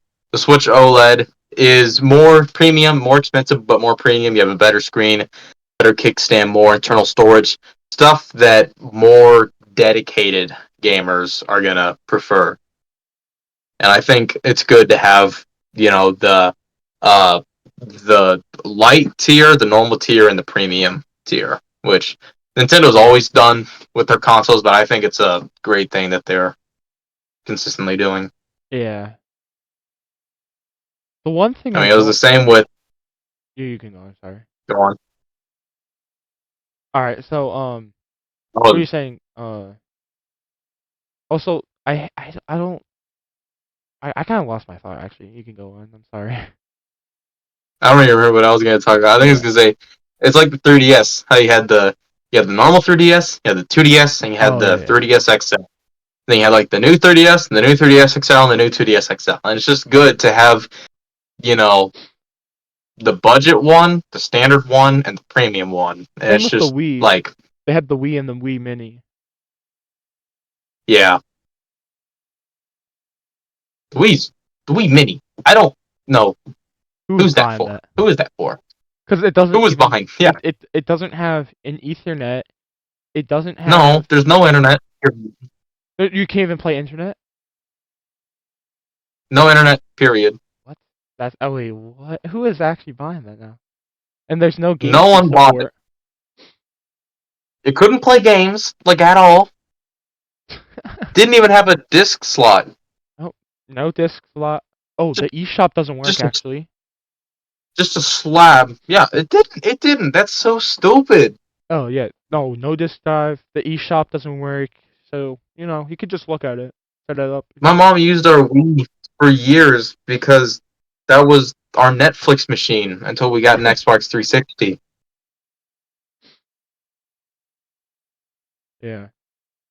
I used to. Yeah, my parents used that too until we got like a PlayStation 4. Yeah, yeah, we got a Roku now, and it's so nice because it's like, haha, I can take our Xbox 360 now. Yeah, they got the LG, whatever it is. Oh yeah. My TV is a smart TV, so it has all that stuff Yeah. built in, and I'm just like, thank God, I don't want to have a Roku taking up a power port and a HDMI Yeah, port. I just have the Roku set TVs, not like the powered or anything. It's just Roku made, Yeah, which is nice. yeah, that's yeah convenient. Yeah, and better than because also speaking of systems, this is completely off topic, but um I don't know why I even thought about this, but the PlayStation 5 has no storage on it. The most it has, I think it has like 700 for games, Yes. and you have to buy a disc drive. Because I haven't bought a storage drive yet for it, and I have 5 or 6 games. so bad. Yeah, that's the one thing I hate about PlayStation. The games are so big. Even though I have physical games, I still have to wait hours for them to like install, Mhm. and I can't have too many. My PlayStation 4 has 500 gigabytes, and I have Red Dead Redemption always installed, and that's like 115 I'm never gigabytes. uninstalling Red Dead Redemption because Me I'm gonna neither. go back Same with to it. Spider-Man. It's Yeah, already have like 250 gigabytes taken up by like just internal system storage in Red Dead and Spider-Man, and but it's I just have like Red Dead, Spider-Man, Cyberpunk, and uh, I haven't I don't remember what I had. I had like 3 other games, and every time I'm trying to something new, I have to either uninstall something or just wait until I get a disk drive. it's so annoying. It's so annoying. I just want to pop in a disc and play the damn game. I don't want to wait. Oh, the 360 was so nice with that. You just pop the disc in and it's ready to go. It was so easy. Like there are only a few games that would need an install. Oh my gosh, GTA 5. Oh, That was that was so incredible. slapped you in the face with that like hour long installation, And and it's the just like 360 takes forever to install digitally, yeah, no matter what it is. yeah. Because I remember I installed demos on it. It was like a 50 megabyte, five not 550, 500 megabyte demo. That took forever. It wasn't even a gigabyte. It took forever. Yeah. And Even yeah, everything takes forever. My PlayStation takes forever. A lot you of the know time what? I leave, You go know on. what? So actually, you know what had they're bringing back 2 discs because games are so big. Mortal Kombat 1 has 2 discs. Really? I Yeah, remember was it yeah, one of the new Final Fantasy remakes. They were like coming on 2 discs, and it's like that's not something to brag about. because each disc is 2 different games. Like no, it's like 2 different Yeah. parts, and each part's like 100 hours long, which is so weird. I get if one disc is like an install disc and the other disc is the play disc, but like They were like hyping it up. They're like 2 discs. I don't. oh yeah, I loved it in the original when I had to hop in disc 2. That was always so fun. The last time I had to do 2 discs was Red Dead 1 on the 360 or LA Noir. And my oh my gosh, LA Noir. Oh my god. 4 discs. Oh yeah, man. That was LA Noir, my copy is like the kind of cardboard yeah. sleeve kind of version. 4 did. I opened that thing up for the first time and I was just like, what the hell? And each disc has like 5 missions, and it's just like, what? You just You have to keep couldn't switching put this between them. onto like every single chapter is a disc. That's It's just so like, bad. what? Like, imagine if Red Dead Redemption 2 was on like 7 discs, one for each chapter. That'd be so bad. Crazy. Also, I bought LA Noir on PS4 a uh, couple months ago, and it's like 1 disc, and I'm just that's so like, nice. whoa, they did it. It's crazy. Was GTA 5 2 discs on 360? I don't think so. I think it's 1 disc. But LA Noir was 4. Oh no, the original GTA 5 was 2 discs. Oh, that's alright. Yeah, I because I thought you know meant the new oh no one. no the new one. I don't know Yeah, how GTA 5 is still on the PS5. They released it for PS5, and that came yeah. like 2012, 2013. Can't Yeah, wait for. GTA 6. You know, that'd be Yep, so nice. Cause I was you 8 when GTA 5 came out, and ever so I slightly didn't we're get getting to the GTA 5. release. I didn't get GTA 5 until 2018, and yet I've owned GTA 5 for half of its lifetime. Yeah, GTA 6 isn't even out yet. I wasn't allowed to play or whatever. I watched the Zach Scott game. I watched Zach Scott play it. You Mm, remember that dude? yeah, I Yeah. watched his Minecraft videos. I never really watched him much, Yeah, I but watched Blitzwinger a lot for the Lego games. main gaming channel I watched was good old Dan TDM. I remember that dude. Yeah, he has like two sons now. Damn, does he? Yeah, Good for him, man. yeah, and he's like, he uploads like once every like 3 months now. I mean, if he has a family now, I don't blame him. And You know, he's been on YouTube so long, and he because hasn't had any controversies. he's a good guy, from what I Yeah, remember. I don't know, he was just fun. yeah, His Minecraft videos and his Happy Wheels videos. yeah. And then You what remember else did I watch? What'd you you say? remember Who's Your Daddy? Oh yeah, yeah, where you play as the baby and the dad. Yeah, he would always play that. That was yeah, like 2015, 2016 was like I remember sitting on the couch and turning my Xbox or PlayStation on, going to YouTube and just watching him for a bit. yeah, It was so fun. yeah, good stuff. Good stuff. And now I don't even watch gaming videos all too often. Like Now I watch videos talking about games, but not playing games. Like I the watch a other, lot of like movie reviews and movie retrospectives and stuff like that. yeah, I saw your Letterbox account I'll through maybe watch. Go on. yeah, I saw your Letterbox account when I was trying to find your Instagram. Oh yeah, Yeah, yeah, yeah. yeah. I have Letterbox, but I don't use it often. I'll watch. The new Angry Video Game Nerd and Scott the Laws episodes every now and then. Yeah, what was the video I just It's watched? like It was Scott the Was. I he forget. just did I don't know if one it was one of the the newer other ones. day. I think I saw it the other day, but I don't remember what. Oh, I watched the Pro Controllers one. yeah, that's the new one. Yeah, yeah. His That's pretty videos are good. really good. I've been watching him for a while. Like I remember, I think it was 2019. I watched. Yeah, It was. I saw like some 360 video of I don't know if you've heard of him, but it was like Peter Netter or whatever his name is, Peter Netter, and haven't heard of him. yeah, he did like him playing on like the three. It was like he like it was like he was on the 360.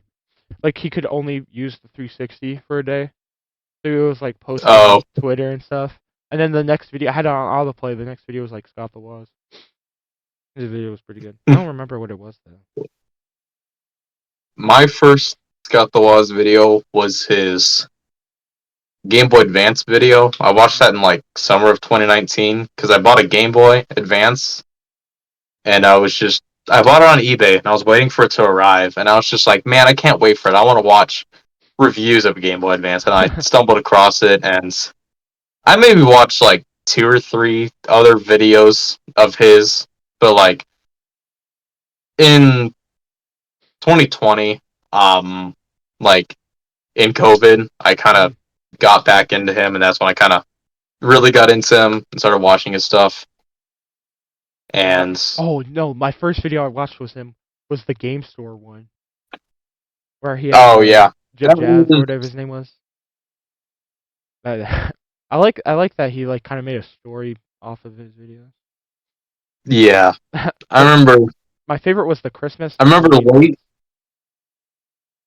I remember late 2020. I was like, I think I watched. It was when the trial episode came out, where like they take Oh the yeah. murderer to trial, and I was just like, okay, what the hell is going? Like, what is the story behind this? I was so like confused on what was going on because I hadn't seen any of like the episodes that build up to it. So I just found a playlist that was just Scott the Woz lore, and I had like all the lore episodes, and I was just like, oh my gosh, Yeah. he's been building it. Like this guy was introduced in like a 2017 Christmas video. And then they, But yeah, I yeah. remember the game stores video was a part of that playlist. Now he like it made a whole movie. It was like 2 hours long. It was the Borderline Forever. Oh my god, fucking Borderline Forever. I That was remember good. watching the premiere of that. That was crazy. Yeah.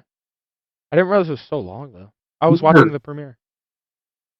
I remember being so scared that like the opening credits ended with like the blue bar coming down, and I was like, this was not like him talking for like 10 minutes, was it? And then he goes on talking for like 20 minutes. I was just like kept on worried that it was just gonna like end out of nowhere and just kind of be underwhelming. But no, it It just you kept know going. I liked it a it lot. kept going. Yeah, I It think gets so Borderline much Forever people on that video too. is one of the it's one of the best YouTube videos. It's up there with I'd say it's probably even better than AVGN 100 probably. My, man, You know, there's also this other video. It's a really good YouTube video. It wasn't Scott the Wise though. It was his name's like Red Lynn, and he did a video where he played like these early late 90s, early 2000s like open like online games, and they're just like dead games and stuff from the that were still on somehow. The video's like an hour long, but it was really enjoyable. He made a part 2, it's but I cool. still haven't watched it yet. Yeah, but yeah, Borderline Forever kind of set to me. It kind of set like a new standard to like the anniversary milestone Hmm. videos to where when AVGN was coming up to the end of the year with episode 200, and I was just like, okay, we're going to episode 200 now. And in his podcast, he's hyping up. He's like, oh yeah, I'm currently writing it. It's going to be like an hour long. And I'm thinking to myself, okay, we're getting into this. We're getting into this. And then it comes out in like 3 parts. It's a good concept, but like a lot of it is a clip show, and the climax is like the most underwhelming thing. Like AVGN 200 was fucking terrible. It was so disappointing. It was so just like come on, 200. This is like They made good it in three concept, parts. good concept, but like oh my gosh, it was so just disappointing. I was like, really? You released this in 3 parts just so you could get your watch hours up, get your 3 sponsored. Like it just, oh my gosh. Yeah, I'm looking. They're all 30 minutes. AVG and 200 was like my tipping point where it was just like, okay, I'll tolerate. I didn't even watch that many episodes of 2021, but like coming off an episode 200, I was like, okay, he made a pretty good episode 100. All right, it's been 10 years, and he's made a movie since then. Not a great movie, but he's made a movie since then. He's got to have more I experience forgot he now. made a movie. Yeah, whew, what a, whew. It was definitely a film by James Rolfe in every single Did it possible go way. to theaters? It got a very limited theatrical release, Oh, but yeah, what was it but even yeah, no, about? Do you remember? GN200 was so disappointing. I just, oh man. It's kind of funny because like after that, the presence of like the what are they, Screenwave people after Hmm. AVG 200, it went way down. Like the podcast ended. It seemed like they were doing behind the scenes stuff, like editing and stuff like that, but they weren't appearing on camera. And it just the quality of his channel just went up so much after that. AVGM became a lot more infrequent. There'd be like a new episode every other month, but they'd be like half an hour long. They'd be more like varying in creativity and stuff like Yeah. that. And it seems like James actually had a passion for them and just was just like they were just more interesting, and it seemed like they were actually stuff that he wanted to do and cared about, and like it just he's been doing good in the sense of just like he's not rushing anything, and He's he's like just he's taking his releasing time, and content when he wants. it's working well. Like his Indiana Jones one that he just did Hmm. was pretty good, and it was predictable, but it was pretty good. Like good tie-in to the original. I like how he pretended that the original episode went on more, and just it was just fun. I feel like he's been doing so much better, and just the side video, like the channel is pretty much just him now, and Yeah. it seems like 200 was just a turning point for him, and he just kind of realized, okay, this isn't you know Cinemassacre, but he's turned around. ABGN has slowed down a lot, but I think in the best way possible. Hopefully, when we get to episode 300, it'll be like the series finale, and it'll be like the most insane thing ever. But yeah, The one movie I'd like to see is a Scott the Woz movie. That'd be cool. But I don't know if he'd have the budget for that. Scott the Woz movie. I don't know. I don't know. Because, I mean, he obviously could do that, but, I mean, if he does it, I'm not saying it would be a, I don't know if it would be a good movie, but, I don't know. That's the only YouTuber I could see making a movie. Scott the Woz. Yeah, even then, I don't know if he could do like a. I mean, he could, but like the thing is, like if like you would just have to know from like the whole thing, it's Yeah. just one giant joke, just meant for fun. They're not trying to push boundaries and make something incredible. He's just trying. That's the one thing I like about Scott the Woz a lot. Where it's just Mhm. like It's just funny, stupid comedy and stuff. yeah, it's Pretty really fun. impressive what he's doing for YouTube, and like I very much think he can make a somewhat impressive indie film, but like I mean, he's made a good lore. I don't know. And I just think Scott the Woz works so much better as just like a little review web series. Yeah. And I think it's really fun to like end every year, and when you hit like episode 200, do some big fun, like I like doing that stuff too, but like Yeah. you know I don't know. And, what is it? He, yeah, he releases the Christmas specials, and then after that he takes the break for like 3 months. This year was pretty long for his break. Yeah, that's the thing. Like, I don't know. I still like Scott the Woz. I still like his stuff, but like, I haven't been watching as much. I'm kind of getting annoyed. Like, I'm sorry. I don't like dislike him, but I kind of just get annoyed. I've kind of just like stopped caring. Where it's just kind of like, I get he's taking his time and stuff like that, but like, He's it made just so kind much of videos that he's been making videos on random stuff recently, like the Pro Controller yeah. gun I'm stuff. sorry. I'm not a big Scott Stash guy. Like it's okay, but I think his scripted content is just better because there's more production value and Scott stuff like Stash, that. he just like goes over his stuff like his manuals and stuff. But the one Scott He Stash I talks liked about was he like talks where about like interesting stuff, but I'm just like, man, I feel like he could have made like a great like 20 minute Scott the Waz episode out of this. he I like the video though on Scott Stash where they all played 3D World, or it was like the last level or whatever. Oh yeah, Champions Road, yeah. Yeah, Champions Road. Yeah, I like Scott Stash when it was like just little things that you would never see on like the actual Scott the Woz channel. But now that a lot of it is just like, oh, here's something I could totally make a video about. And it's Like the just Scott like, Stash video was like one of it. They're like some of them are longer than actual Scott videos.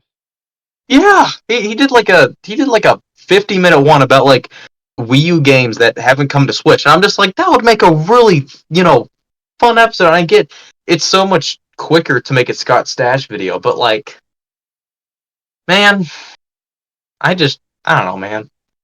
Yeah. And yeah, I mean, I'm glad that he's, taking more time and like making them higher quality. But like, I already thought they were really high quality back when he was making like around 50 a year. And it's just like, I mean, he does still get tons of views. yeah. Oh yeah, Like, no matter what, like every time he uploads, he's always on trending, and it's just like, I'm really happy for him. Like I'm glad that that happens, but it's just like I just wish whoa. I'm looking he at would his channel right upload. now. The Pro Controller video when I saw it this morning was at 150K, and now it's at 800K. And I watched it this morning. That's crazy. Yeah, I remember I checked on it, or no, when I watched it, it was like number 2 on trending. He's he's released he's released 4 videos this entire year. Yeah, That is crazy. 4 videos. Remember he it's kind of. yeah. What are you saying? I was just gonna say it's kind of. I don't know. I don't mean to call him like a liar or anything, but like a lot of he would post on Twitter or in his community tab, be like, "Hey guys, new video in the next couple of weeks," and it's like another month, and I'm just like, man, come on. Yeah, he I don't I know, man. remember he said he was gonna be coming back to videos in like a month, and it was like 2 months. Yeah, at like the end of like when he did the Christmas special, he was like, "We're gonna be doing a short break this year for like a month. I'll be back It in was like February or 8 months. March." I'm like, "You come back in March? That'd be crazy." He And came he back came in back in April. June. Oh, he came back in June? Yeah, Dang, that's crazy. crazy. His he also posts like the first video of the years are the where he just goes over what released on the Switch the year prior. Oh, I love those Switch retrospect. I Yeah, love his Switch blankings, and I love those so those are much. nice. I'm excited for 6 years in. I'm just Yo, he might play that medieval game. maybe. what, I will what, say I'm really glad that like because he went from the Wii U Part One to the Childhood Game Collection, which that yeah. was going from like a 2 hour long video to another 2 hour long video.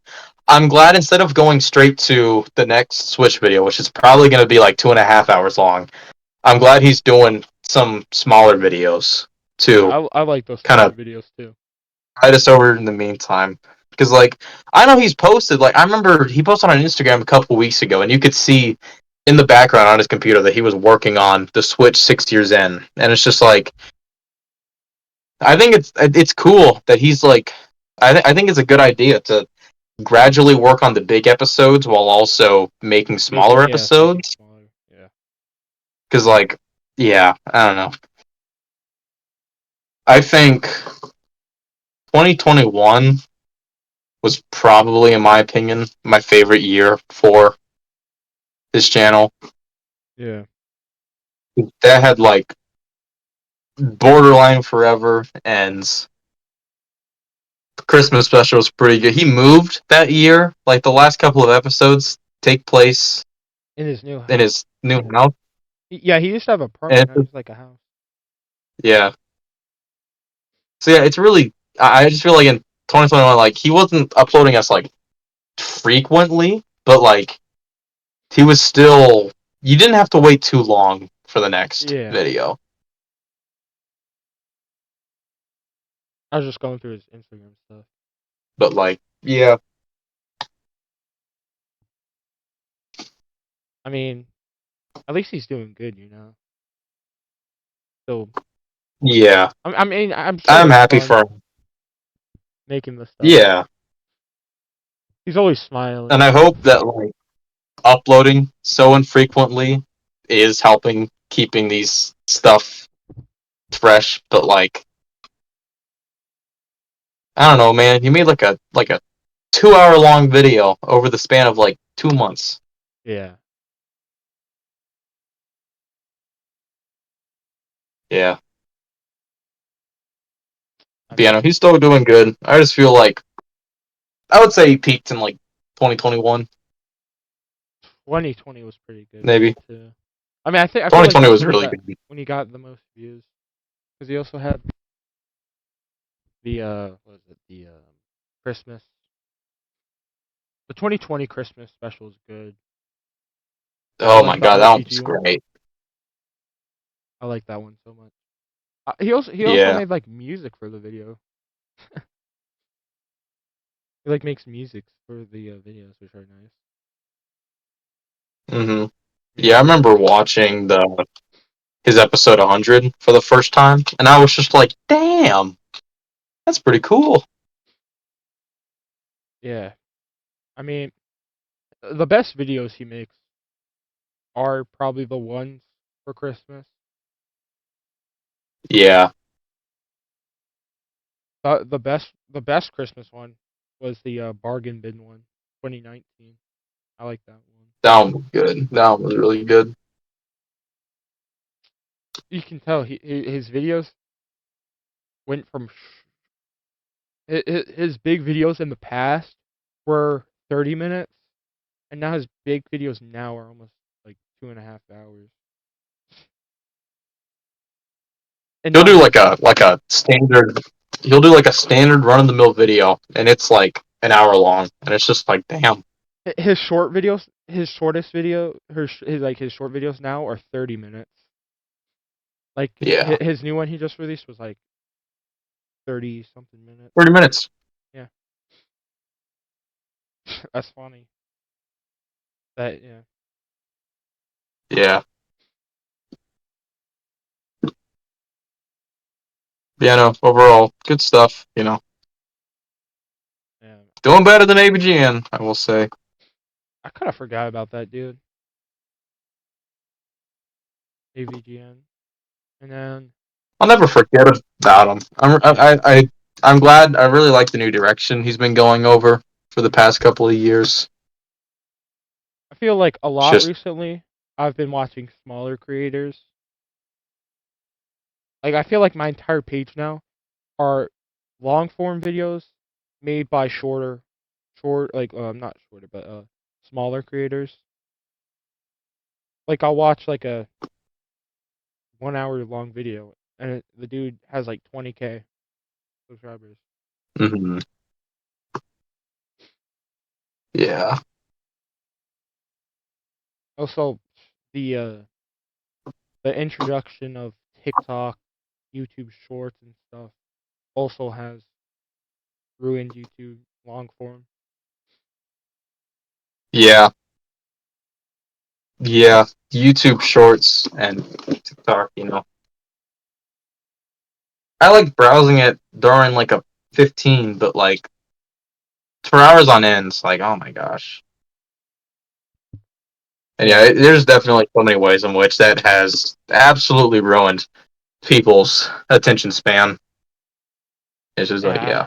I remember seeing posts when Oppenheimer came out, which is an amazing movie. People said they couldn't even watch it because it was too long. 'Cause it's too long. Yeah. I mean, it is a long movie, Man, but my issue with Oppenheimer was that it was too short. I'm sorry, but like, ugh, yeah, they skipped over like his entire like teenage years when he really started getting into science. And I'm just like, I don't know. I yeah, feel like they could have done like a little mini series, yeah. They like a started with Chernobyl type mini series. they started with him in at school when he was putting the poison in the apple. Which he was Yeah, like they show like a 21 little that bit of happened. his college. They show part of his college experience, and it's Yeah, just like, okay, it would have been cool if we could see like how we got his interest in that and kind then of. I don't know. it just jump cut to him being older as a Just in scientist. general, the pacing was so just like it was just so fast, and I was just like, come on, Oh, especially slow at the beginning, they kept down. flipping through scenes like with him at core, and then not core, but yeah, Yeah, being questioned. Once you get to like the last hour, when it's like the pinnacle of all that, where it's all the it's just the trial. questioning and all that stuff, that part gets so that was my favorite part. That was the Yeah, part where it was like, oh my gosh, this is getting I saw it really in good. This IMAX. was I saw it in IMAX, and I knew that nuke scene was gonna be loud. Yeah, I The saw theater it in went dead IMAX. silent for like 5 minutes, I want to say. The explosion scene was really well done. That was really Yeah, cool. And like, yeah, there was a lot of great stuff in it, but like the beginning was just so like quick paced, and I'm just like, come on, slow down. I know. It went from So, yeah, him in school first and act then was the okay. Second trial. act was pretty good. Yeah. Third act was great. The Third best act part, was the yeah. best part. After they like launched the nuke, that was the best. Right after. Yeah, yeah. But yeah, no, people saying like, "Oh, it's too long." I'm just like, come on, you can sit down for 3 hours and watch a movie. I mean, if it was, if it was if it was a superhero movie, they'll probably sit through it. Spider Verse, it takes like an hour for like the action to really start, and still that first hour It's is good. entertaining. It's I good. bought it recently, the new one, and I was watching it, Hmm. and then it felt like 15 minutes. I paused it. It was an hour in already. Yeah, I mean it it's paced so well where it's like Yeah, it it's just flows. consistently entertaining and moving forward, but it never feels too fast. It was the same with Into, where it's just like it just feels so on point. Into's good, Yeah, I liked Into, but like Across is something else. and then Beyond. Yeah, The they chase had to scene, delay it, but I'm excited for that. the chase scene and Across the Spider Verse is so good. Oh yeah, yeah. The chase scene may as well just be my favorite scene in any movie ever. There is so much, just everything, just references, creativity, just dumb humor that just make it so entertaining, incredibly well made, so So fun to much like watch, and just, jokes, so much stuff, so much like fan support too. Like little things it's from a so comic would good. pop up, and then it would be so funny. And then they take the little break in the Undercity for like Peter and Miles to talk, Hmm. and then they continue the chase, and it's so like crazy. It's like 15 minutes And of just it just feels so good. it's so good. It's so good. Yeah, I'm So super yeah, excited for that third one. me too. Spider Verse reminded me that good cinema exists. Good cinema is possible. Yeah, that or Oppenheimer's gonna be picture of the year at the Oscars. Oppenheimer's probably going to be Best Picture. They never nominate animated films for Best Picture. Spider Verse will probably be Best Animated Film, Animated. but they always keep that stuff separate, and it's so stupid. It's I don't know, yeah, because I feel like the only other animated movie that released this year was actually that Pixar movie. I don't even remember the name of. It was like the Ice Boy and Oh, water. Elemental. Yeah, Elemental. I heard Elemental is actually really good. It's just the marketing that was terrible. They did the I think it fake. looks good. It has They a good concept, but do you see the thing they posted on Twitter? It was like the fake audience reaction. yeah, the That was fucking bad. Claude thing, it's so bad. Market the movie as what it is, a little emotional story about, you know, your little subtle what's the word I'm looking for? Cross racial Oh yeah, yeah, relationships. I don't know what the word is, but like yeah. I've heard it's a damn good movie. It just had terrible marketing. I'm just like, come on, guys, just Oh, market the movie well. I'm gonna be so mad if no, it's gonna be, oh yeah, Mario, Intimate, Elemental, and then Spider Verse. And what else? Yeah, I don't know what else animated there is this year, Yeah, I but actually can't think of anything. yeah. Oh, that Puss in Boots movie was good.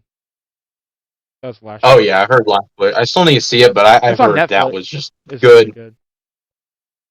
I need to see it. It's not I'm just too. not a It's big not too long either. Shrek person. I think the original Shrek is just okay. Yeah, I'm not a fan. I mean, Shrek 2 was good. But Ultimately, it reminds me of like 2018, 2019, and that kind of sense of humor. And I'm just like, man, It wasn't that funny either. Like that humor. I quit band in 2018, but I sure as hell had the humor of a band kid until 2019. Probably even 2020. I'm just, 2020 is bad. I look back to like my humor in like 2018, 2019. I just think to myself, oh my god. I look back at like old story posts and stuff like that, and I just cringe so hard because like the stuff that I thought was funny back then, I it hate looking literally back is at that. just the standard band humor stuff. Yeah. There was this one kid I went to school with who I talked to a bit Mhm. in middle school, and at the beginning of my junior year, I made like a really short Gex joke. I mentioned Gex like once. Gex.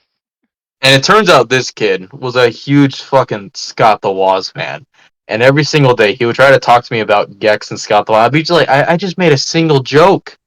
I just made a single joke, man. He bought the Gex hoodie from Scott's birthday. He was like, look, it's the Gex. I'm just like, dude, what the The Gex hoodie. I made one single joke about him.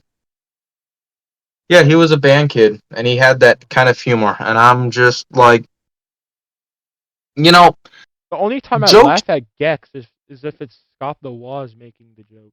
Or his friend. But I like Gex just as much as the next person. I'm not gonna try and make a joke about it because that was like a 2020 joke. no one's gonna understand Gex. No, I think it's awesome that like Gex that they're getting like the original Gex skins are getting remastered, but like That's only because of Scott the Woz. I mean, no one has ever heard of Gex before, besides Scott the Woz. Or Donkey. there was the really old Donkey video where he's like, "All right, we're gonna play Gex," and it's just like he's like, "I have 3 minutes to make this video," and It's it's just like 3 minutes of it's random the intros. logos. That was funny. That video is so good. He It was made like, another Gex yeah, video a that couple was years good. ago. It was okay. There would be like a loading screen and it'll just show another studio logo, but yeah. Yeah, those were funny. I I think really he made did. one where he actually played Gex. Yeah, that was okay. I did a Gex video on Gex for Game Boy Color. Yo, they had a Game Boy Color release. There's a Game Boy Color version of Gex and Gex 3. What? But yeah. But yeah, I totally could have gone with that video with the joke of like, uh-oh. Oh, what happened? Was that you?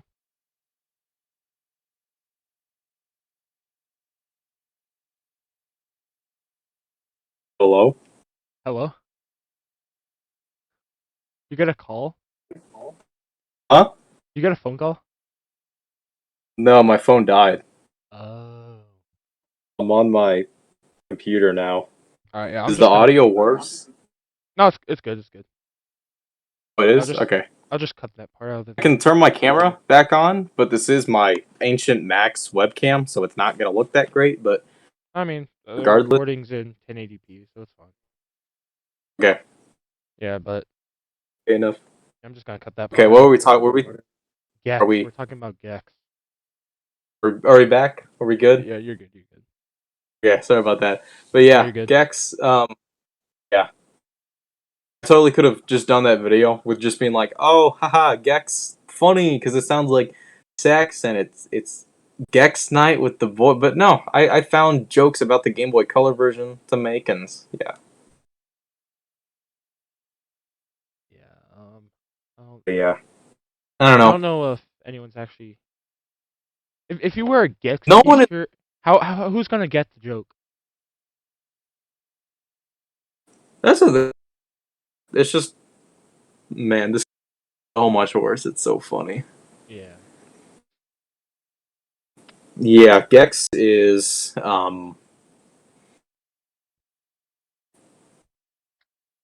fun. It's really fun to look back on. He's a relic of the '90s, and he has all these outdated pop culture references. It's funny, but I like you can't I really laugh. take I laugh at everything that dude says. every They're Gex line is so stupid. It's funny, but like like you're not you gonna can't get any think of of them.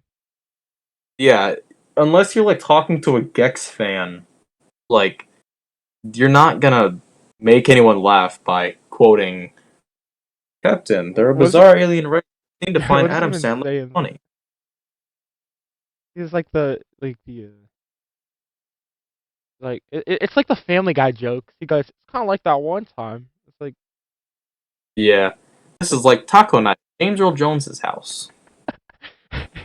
it's like the stupid Family Guy joke Literally, where he goes, it's like that insert, one time. It's just yeah. Insert any scenario with any '90s celebrity.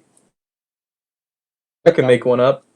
make one up right This now. is like the pool party at George Clooney's house.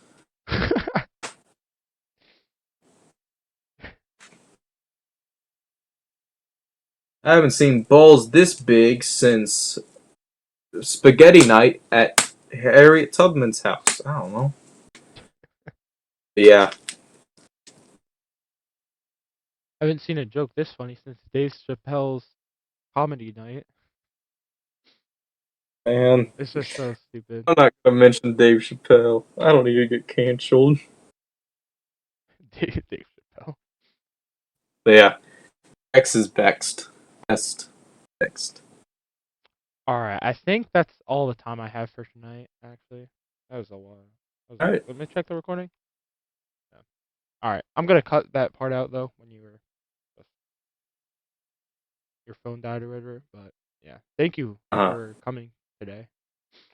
Yeah, thanks for having me. This was a lot of fun. Yeah, I have another interview. I don't know when though because the other guy's not replying yet. But Am I able to ask who or yeah. Because it already got leaked when he got cut out. But it's the YouTuber the Stellar J. Stellar J? Yeah, 200K subscribers. Which I don't know how I Check him got a out. hold of that dude, but his most viewed videos 1.5 million views.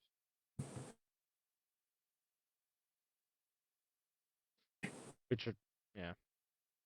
I mean, this channel is probably pretty hard to make videos off of because you have to keep messaging people and stuff. Yeah. That's why I'm gonna go to like content. Like I'm gonna do a mix between content, like talk about stuff and then also do these interviews.